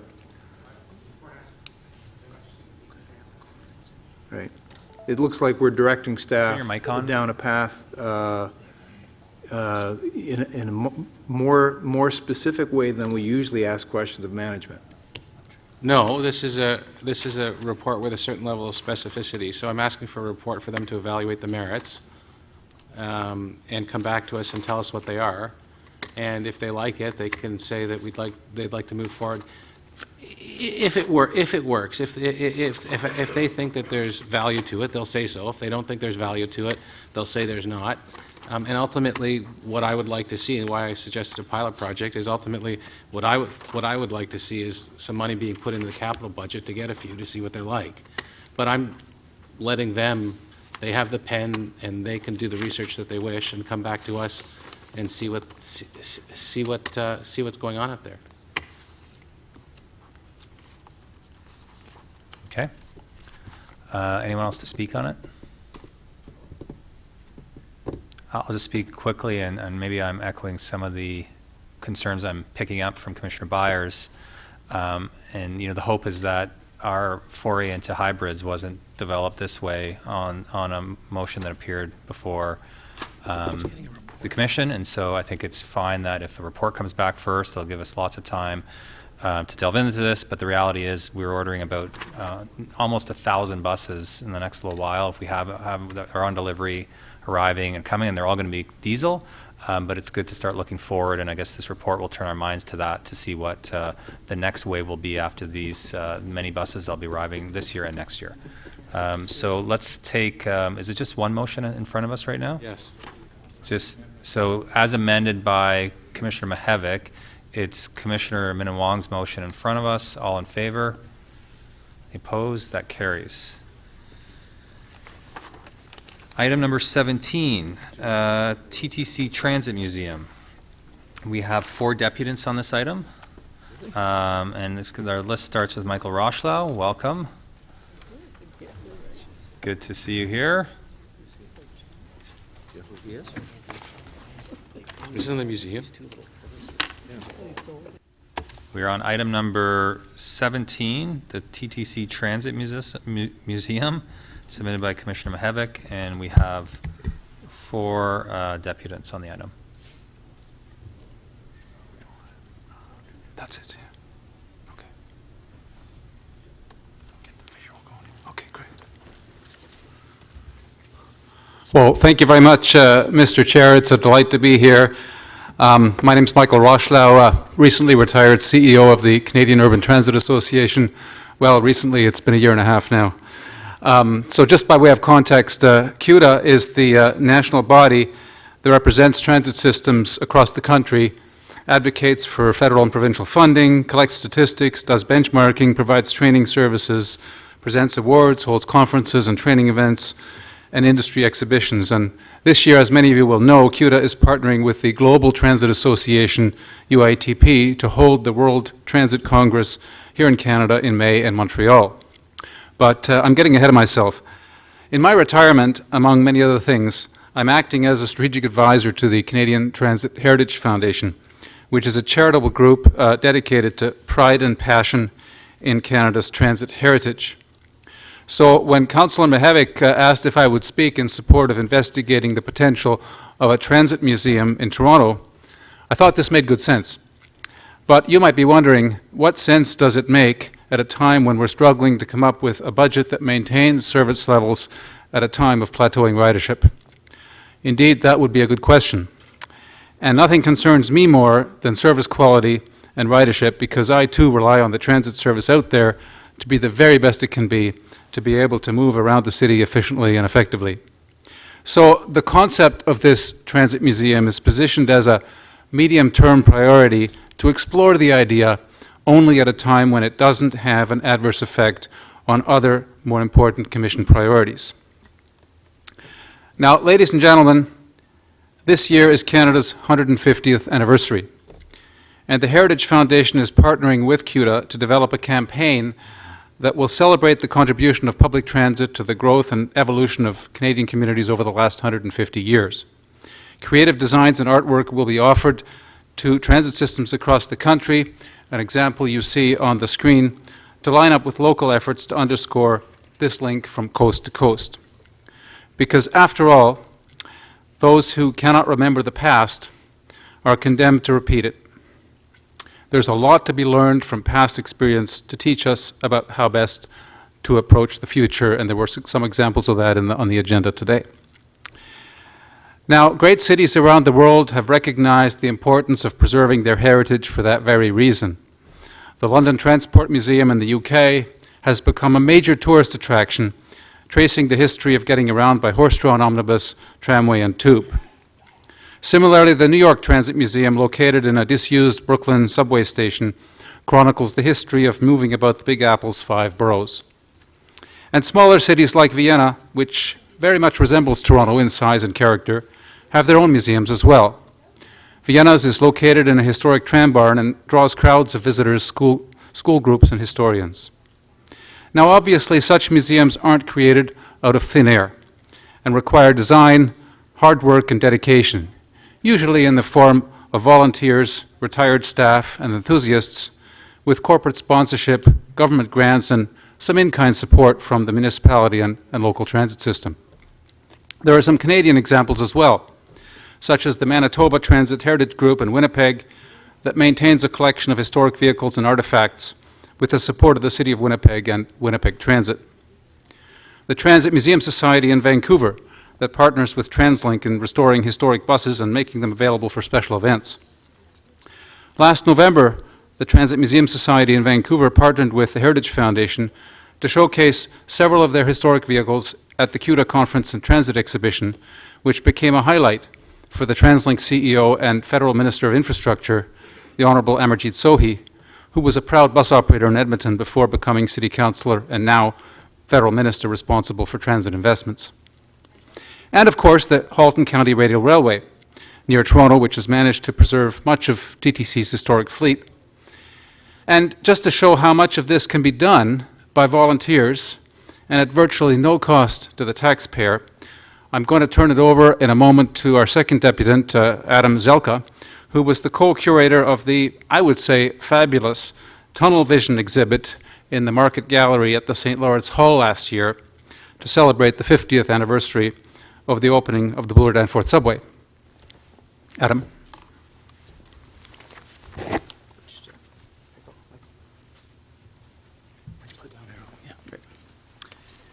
Good afternoon. Thank you for allowing me to speak. My name is Adam Zelka. I'm here as a private citizen to really discuss the merits of a possible museum for TTC. The TTC does have a proud history in the growth of the development of Toronto. The importance of this may be obvious to anyone who's inclined to do a little research, but unfortunately that role is easily missed by governments, which are responsible for the funding, and a public that is often focused on their daily commute.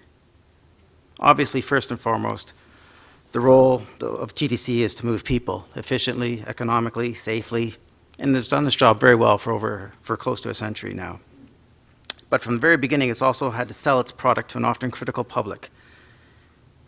And to do this, the TTC has sought to instill a sense of pride in the transit system among Torontonians, who ultimately are the owners of the system that we enjoy here.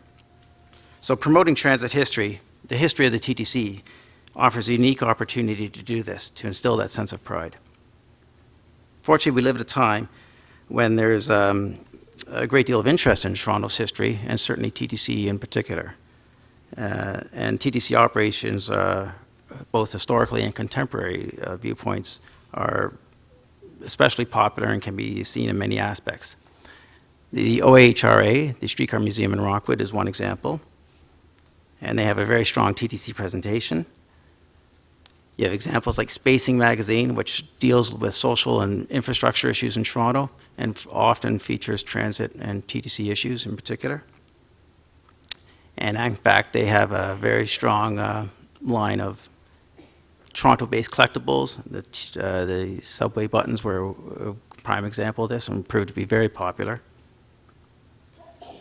There are organizations out there like the Toronto Transportation Society, a local enthusiast group focusing on transit and its history in Toronto. Membership is now at an all-time high, and it's approaching its 45th anniversary. The CTHF that Michael spoke of, the Canadian Transit Heritage Foundation, is a national organization with a mandate to preserve Canada's transit heritage.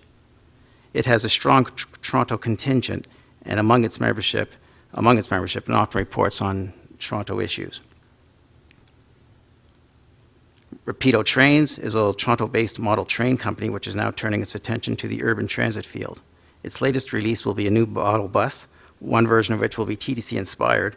And in fact, they've actually have a licensing agreement with the TTC to partner up in terms of marketing their products. This is the Tunnel Vision show that Michael mentioned a few minutes ago. It was a 6-month archival show at Toronto subway history, which was mounted last year at the City of Toronto Market Gallery in the historic St. Lawrence Market. Myself and another individual were the volunteer curators for the show. And I'm very proud of the fact that it ranked among the top 5 in attendance in the 25-year history of the gallery. And of course, online, there's numerous examples. Our very own Steve Monroe, of course, Transit Toronto, numerous blogs, photo sharing sites, and many, many other sites, as well as the open source apps that are out there based on TTC's open source data. And these are all used by commuters and enthusiasts alike. It is especially important to note that the vast majority of these efforts are the result of volunteer labor, and certainly all are the result of a deep passion that these individuals feel for the city we live in. And in turn, they all feed an enormous appetite that exists out there among the general public for this shared interest. The TTC did once have an extensive historical fleet, and with it, transit progress was easily demonstrated, as were the many vital aspects of the TTC operation which were not obvious to the daily passenger. But alas, the historical fleet was disbanded years ago, and the rich TTC archival collection has been deposited with the City of Toronto Archives on a permanent loan, which ironically, it now charges the TTC considerable fees to access a collection which still belongs to the TTC. Now, there's some recognition within the TTC of the importance of what we speak here today, and this is evident from time to time. And we see this with TTC-branded products that are being launched now, the preservation of select TTC vehicles, doors open, public open houses at TTC sites, and other projects. So the question now is, perhaps has the time come to unite both these private interests and the TTC efforts and bring them together into a TTC museum, which could serve to focus these various efforts? And at the same time, could it create a unique Toronto destination for both local residents and outside visitors? The motion today represents an opportunity to investigate how such a museum might look.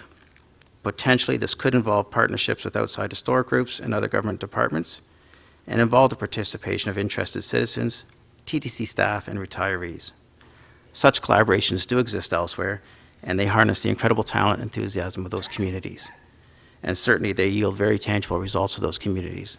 So the question really should be, why not here in Toronto?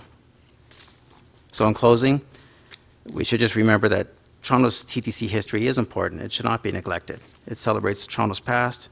It can be used to promote the TTC today, and it can also give us context to whatever vision we create for the future. So I hope you support the motion, and I thank you. Thank you very much. Any questions for, I guess these was kind of a combined deputation, so for either people? Commissioner Mihevik, sorry, if you don't mind staying there for a second, sorry.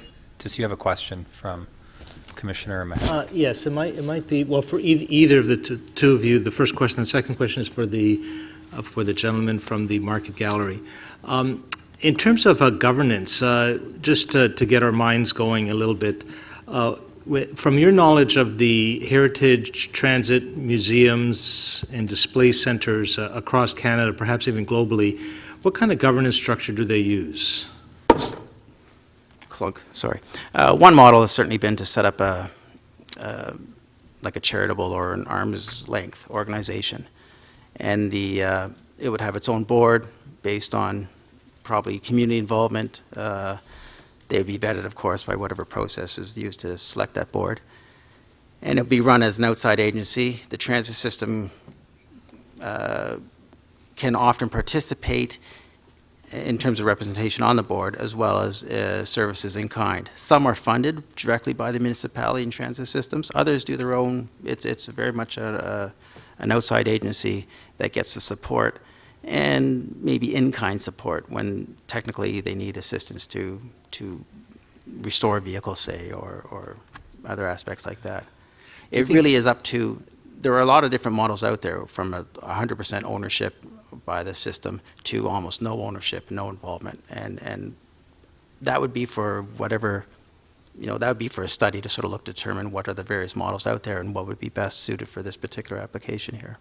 Right, secondly, assuming that, knowing that the TTC has costs, just keeping the duct tape on and cost driving growth, and probably little appetite to use taxpayers' money to put together such a museum, do you think that there would be enough volunteer energy out there and even fundraising energy out there to make such a modest display or modest museum possible for Toronto?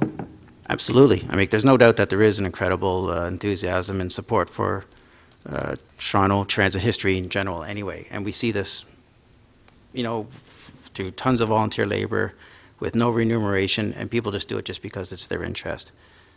I think the prospect of a TTC museum done with done under the approval of TTC and the prospect of their support would certainly be a big kickstart to a project like this. And as well, too, I mean, it matters to the TTC. The TTC does spend an incredible amount of time and effort polishing its image and trying to sell its image and its brand to the public. This is this adds to that in a very concrete, tangible way. It gives you a destination to go to for visitors. You've put vehicles on the street that, aren't just the daily bus. It shows a whole side. It gives you a chance for your retirees and for your TTC staff to get involved in a way that is simply beyond driving you to work that day. And a lot of this was covered in today's reports, where vehicles, where people can still interact with the operators are the rides that are the most satisfying. And, it's pride, as you were talking about in your analytics earlier, where, people do want to have pride. Toronto does want to have pride in the system. This is a tangible way to do that. And I think it makes a lot of sense. So I think it's a win-win situation. How much involvement the TTC ultimately wants to have is something that can be decided. Great, thank you very much. Okay. Thank you. Other questions? Maybe don't quite leave yet, you two. Other questions?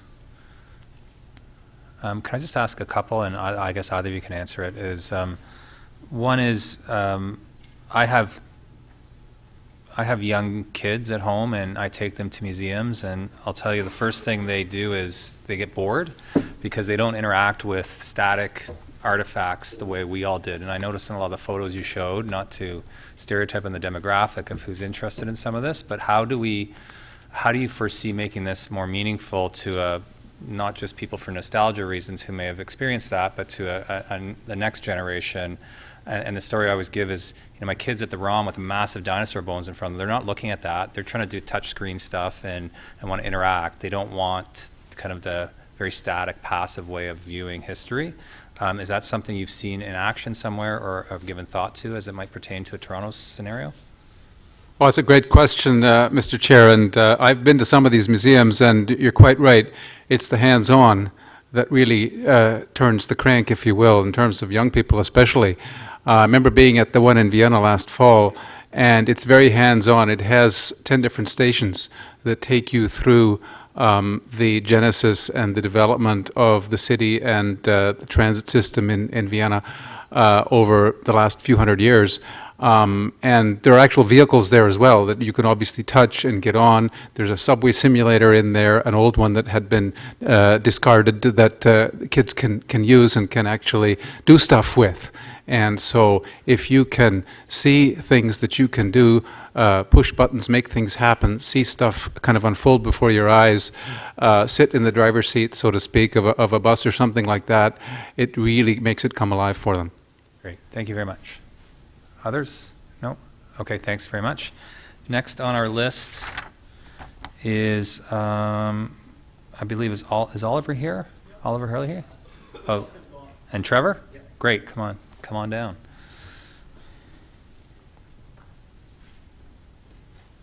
Do we just plug in presentation there? Yep, thanks. That's a good question. Just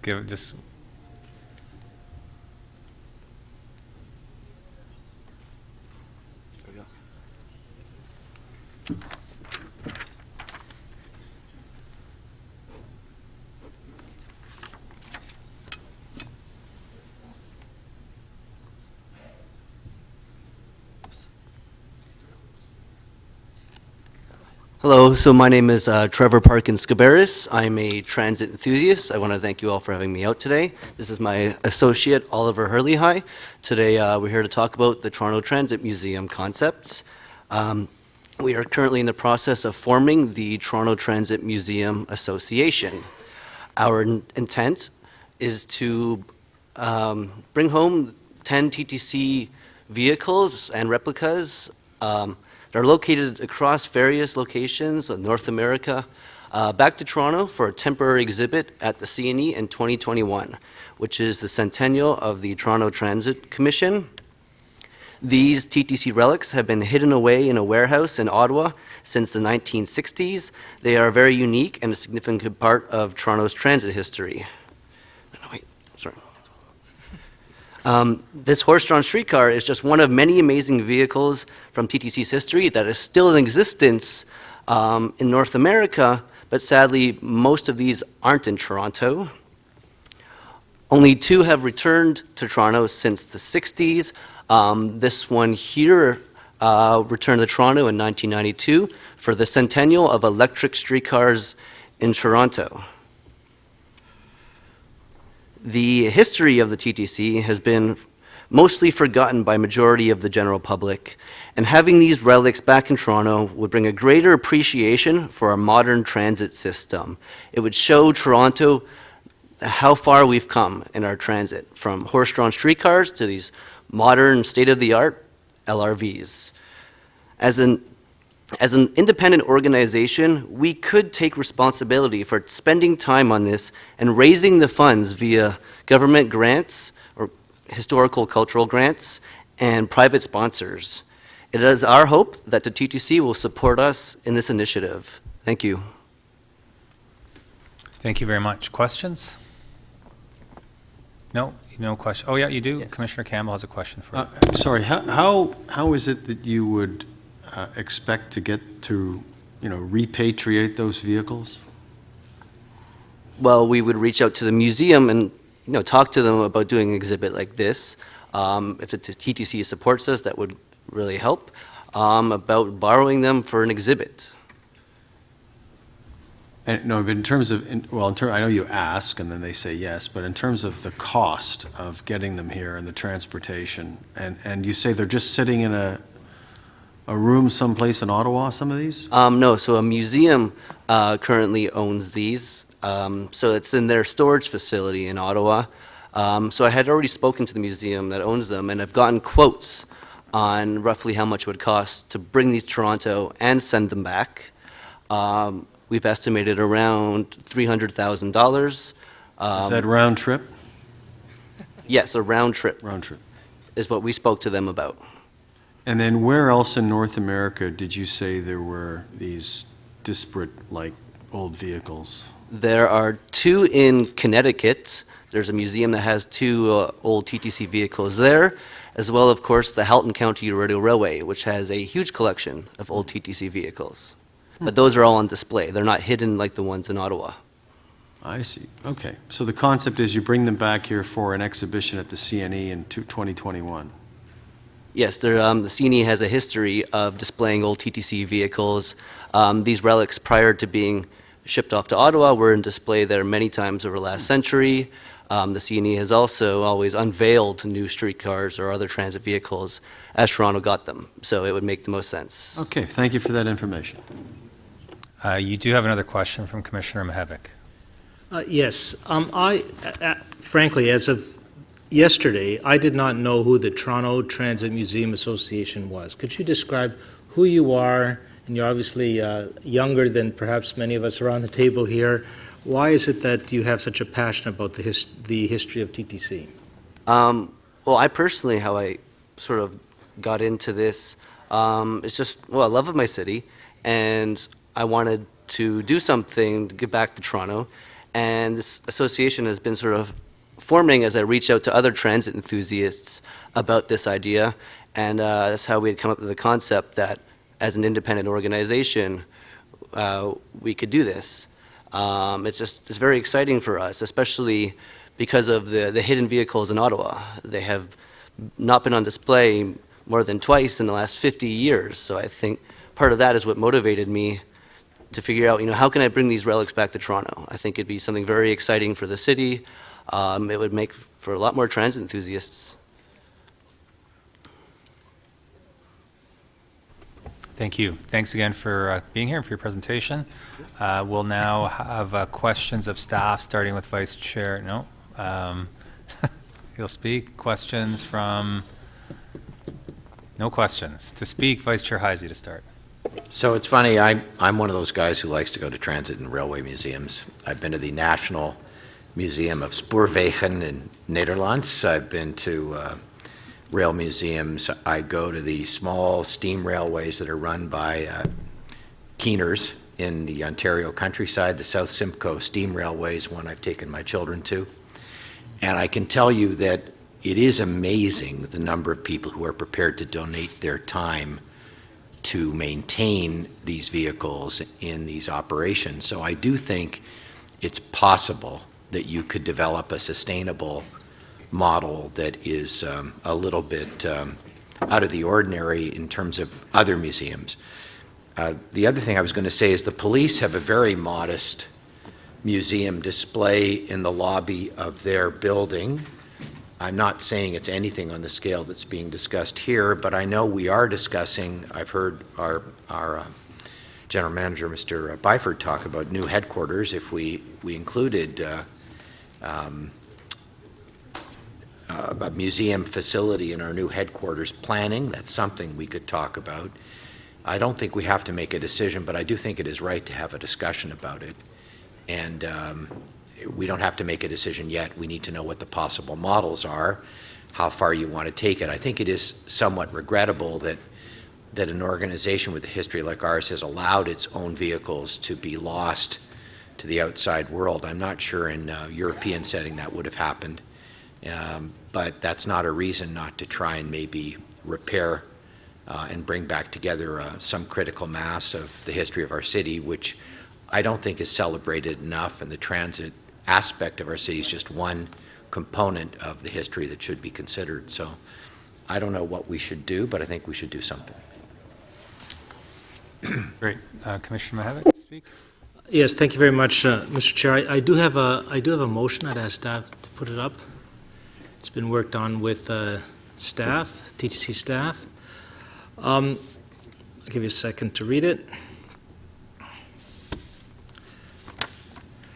So at the end of the day, the reason why I put this motion together is because I think we at the TTC have a great story to tell. I don't think you could write a history of the City of Toronto without having a very, very big chapter on the contribution that the TTC has made to the building of this city. And yet we don't have a vehicle to tell that great story. As was mentioned by the deputants, all over the world, cities have found ways to tell their story around public transit. And so this is what I'm hoping to happen here. Recognizing that in 2021 is a very, very big anniversary, and that's for us as the 100th anniversary of the TTC. So what better time to do this? Now, I recognize, and I'm totally supportive of what staff, this concern of staff, and that is not to have them be overloaded, especially in 2017. We have big work in front of us, and as I see senior staff, they are laser focused on Presto, York University Subway, getting the Bombardier vehicles delivered, getting the TTC buses delivered, and one or two other signal, automatic train control, and one or two other projects as well. I forgot. Minor things. Yes, absolutely. Focus on those things for 2017, but put on the back burner, maybe the back burner, the idea that come 2018, still 3 years of work away from pulling it together for 2020, so lots of time to pull it together, to put something together.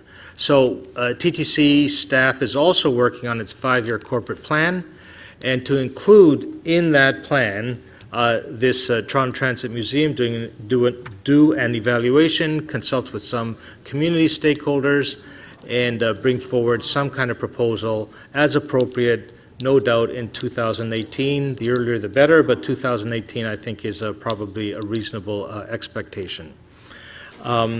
I think that, and if you notice my description in the memo, no one's looking for anything grand here.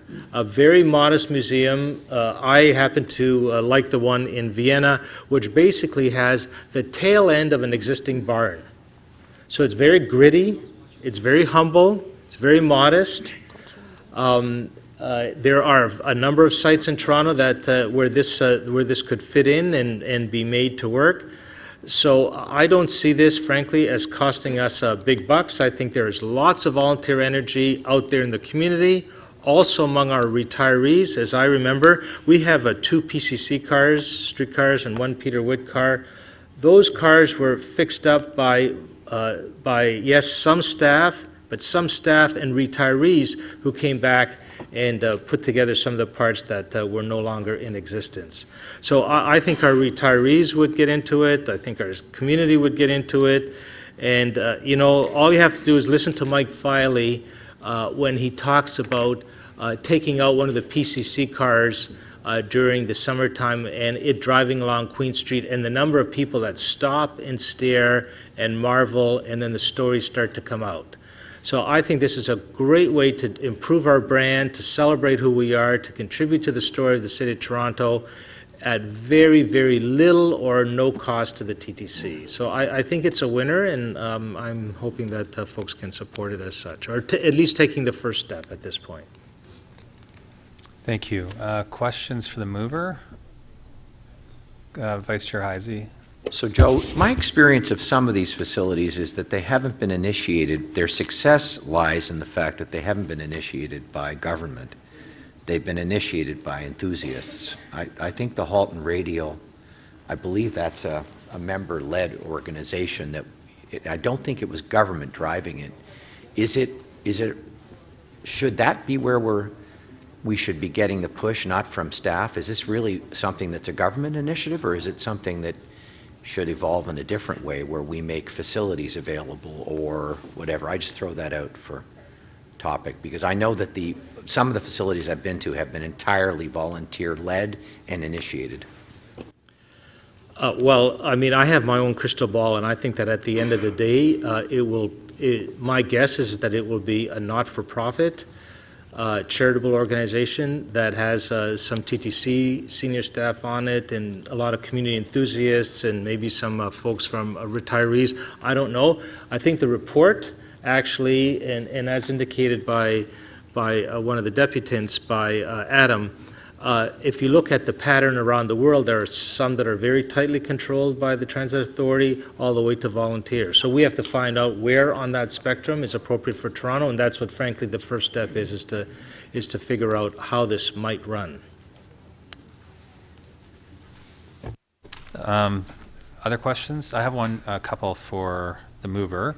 And sorry, this dovetails a bit on the Vice Chair's question. You don't preclude or specify that it could be more of like a community-based and NGO version versus one that's tied to the TTC or anywhere in between on that spectrum? No, I don't, not at this point. I have my crystal ball. Sure, given our financial pressures, that'll be more on the charitable side, but I don't have a... And you don't also have a location in mind for this? Well, no, you have one in mind. You don't have, this is not tied to a specific location. No, it could isn't. Be St. Clair and Bath? It could be... Could be at the Hillcrest. I have ideas, but I'm not trying to push a place. Some of the comments about, someone mentioned Toronto Police, how they've used, the foyer of a new building to house that. You would see this as being open to all those kinds of models too? Correct. Okay. I think those are my only, my last question is, and I have a motion. The city has embarked on a process of establishing a Toronto museum. And so I think it would be a bit tricky if there are two parallel processes in place. Would you be okay if we at least tried to inject some of this analysis into a process that's been approved by council, it's already going, and it reflects Toronto's heritage, much of which I would assume would be transit and TTC? Well, I think that's an important question to consider. I think at the end of the day, again, crystal balling, but I think asking the question is important. The problem with rail museums or public transit museums is they need high ceilings, big space. And so if you're going to put a bus, a streetcar, the tail end of a subway you kind of need an operating garage of some sort. If you're going to be, for example, putting in the Toronto Museum, and all the signs point to the Toronto Museum being in Old City Hall. Now, if we know enough about Old City Hall, well, if you incorporated a transit museum in Old City Hall, it's going to be kind of hard to fit in a streetcar or a bus into Old City Hall the way it is now. That courtyard would fit it perfectly. Perhaps in the courtyard, maybe there is a way to put it in. So I guess my question is, are you okay with the fact that we should at some point have these processes touch each other so that we're not replicating efforts? The answer is yes. I think I know how we'll go, but I think they should touch each other, absolutely. Great, thanks. To speak, Commissioner DeBaremaker. Thank you, Mr. Chair. I'll certainly support the motion. I think it does merit our staff looking at it, talking with the non-government sector and the private sector and the rest of the city to see what options are out there. I mean, the City of Toronto, within the City of Toronto, we have a shoe museum. And if we can figure out how to have a shoe museum, I think we can figure out how to have a transit museum. I don't think the TTC or the City of Toronto has a nickel to spare.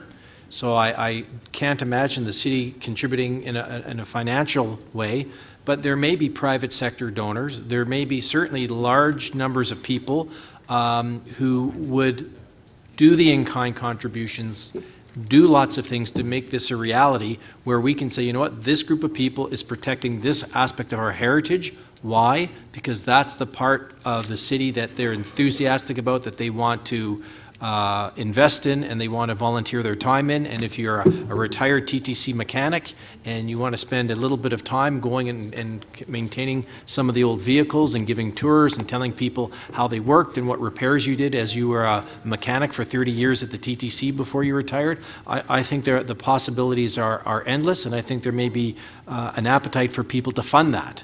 I certainly know fundraising is hard. I sit on the Toronto Zoo. We're fundraising for animals.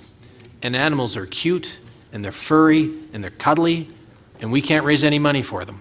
So the TTC is the street cars may not be as cute and fuzzy as pandas and other animals, so it may be a challenge. But I think in good faith we should work with the people who want to do it. Certainly as a TTC, we have a corporate stake in making sure that a group doesn't just form on its own and do whatever it wants, because we do need that, if you will, control to make sure that our brand is maintained and improved. The message about what we want to do in the City of Toronto is out there. So I think if somebody wanted to create a museum without us, they really couldn't. They need us to be involved in some way, even if that's just through licensing and agreements and promotion and things like that. And even a simple endorsement, as one of the deputies said, a simple endorsement or approval in principle allows maybe people to go to private sector donors and say, yes, we're going to build something here, yes, we're going to create something here, and it will be integrated and approved by the TTC, so we're not crazy people off on our own, just pursuing dreams that'll never happen. So, Mr. Chair, I'll certainly support it, and I look forward to seeing what our staff with volunteers can come up with. Thank you. Thank you. To speak, Commissioner Campbell. Thank you, Mr. Chair. Well, I love the idea, and I applaud Commissioner Mihevc for bringing it forward, but at the outset of his comments, he outlined some of the challenges facing the management of the TTC. Automatic train control, Presto, Wheel-Trans growth and ongoing pressures, one-person train operation, Vision, TYSSE, the Bloor-Danforth extension, erstwhile known as the Scarborough Subway, Eglinton Crosstown, waterfront reset, and annual budget pressures that will never go away. So I don't want a single person on the TTC, within the TTC, the employment of the TTC, spending their full time devoted to this. So I will support Chair Cole's motion, but I will not support pulling somebody away from the key elements that support the ongoing daily operation of the TTC for the museum. As much as I love the idea of the museum, it's not something, I think that if we were to do this, people would say, are you guys serious? And so I'm not going to support it. Thank you, Mr. Chair. Thank you. Other speakers? Commissioner Fragedakis. Oh, yes, thanks very much. Actually, you asked my questions because when you started with your questions to Commissioner Mihevc, I was thinking the same thing about the Toronto Museum and if those two processes could dovetail. So I actually will be supporting your motion because I think that it's a very specific kind of museum. I could see if we were looking at a museum of transportation that included trains, but it also had planes, boats, automobiles, bicycles, and then looking at that kind of history, and that would be more national in nature, because I've been to the one in Switzerland, and it celebrates all of those things. But I think this one is a little specific, and not to be a downer on Councillor Mihevc's motion, because I think the TTC has contributed so much to the history of Toronto and to the way that this city has actually grown around the various extensions of the various lines in the city. But given that he's listed about 6 or 7 things that are so serious and need to be addressed for the residents of the city, I don't want to take anyone and put them on something full-time or even half-time, really, given that we have so many serious issues that face the Transit Commission. Okay, thank you. Anyone else to speak on this? Okay, we have, I guess, 2 motions.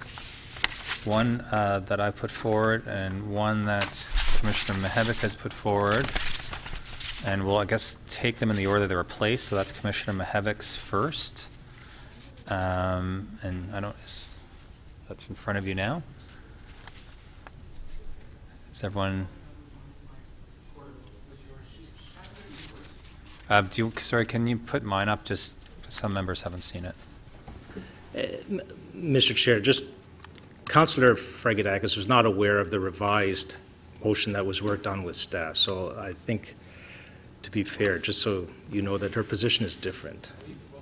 I can vote for both. You can vote for both. You can vote for both. Sorry, I was not going to vote. Just so you're clear, staff is this. You can vote for both. It's not an either or. Or you can vote against both, or split them down the middle. Yeah. Okay, so, just to be clear, there was a revised motion from Commissioner Mihevc that's on the screen that was been distributed. It's not the one that necessarily you saw initially, and then a motion I've moved. So, Commissioner Mihevc's motion and a recorded vote's been requested. All in favor? Commissioner Byers, Mihevc, Fragedakis, Heisey, Min and Wong with a shrug. De Laurentiis, De Bearmaker, Crisanti, opposed, Commissioner Campbell, Lalonde, and Chair Cole. That carries. Motion by Chair Cole that will be put on the screen. Record a vote. All in favor? It's unanimous. That's everyone. We don't have to, there's no motion as amended or anything on this, so we're good to go? Okay. Great. So left on the agenda is item number 4, TUSSE update, which is going to be committee of the whole. Number 5, commuter parking operations update, which is committee of the whole, and an update on the ATU status, and that is also committee of the whole. So I will move a motion that the board recess as the committee of the whole to deal with litigation or potential litigation matters, labor relations, employee negotiations, security of the property, and to receive advice which is subject to solicitor-client privilege. Yes.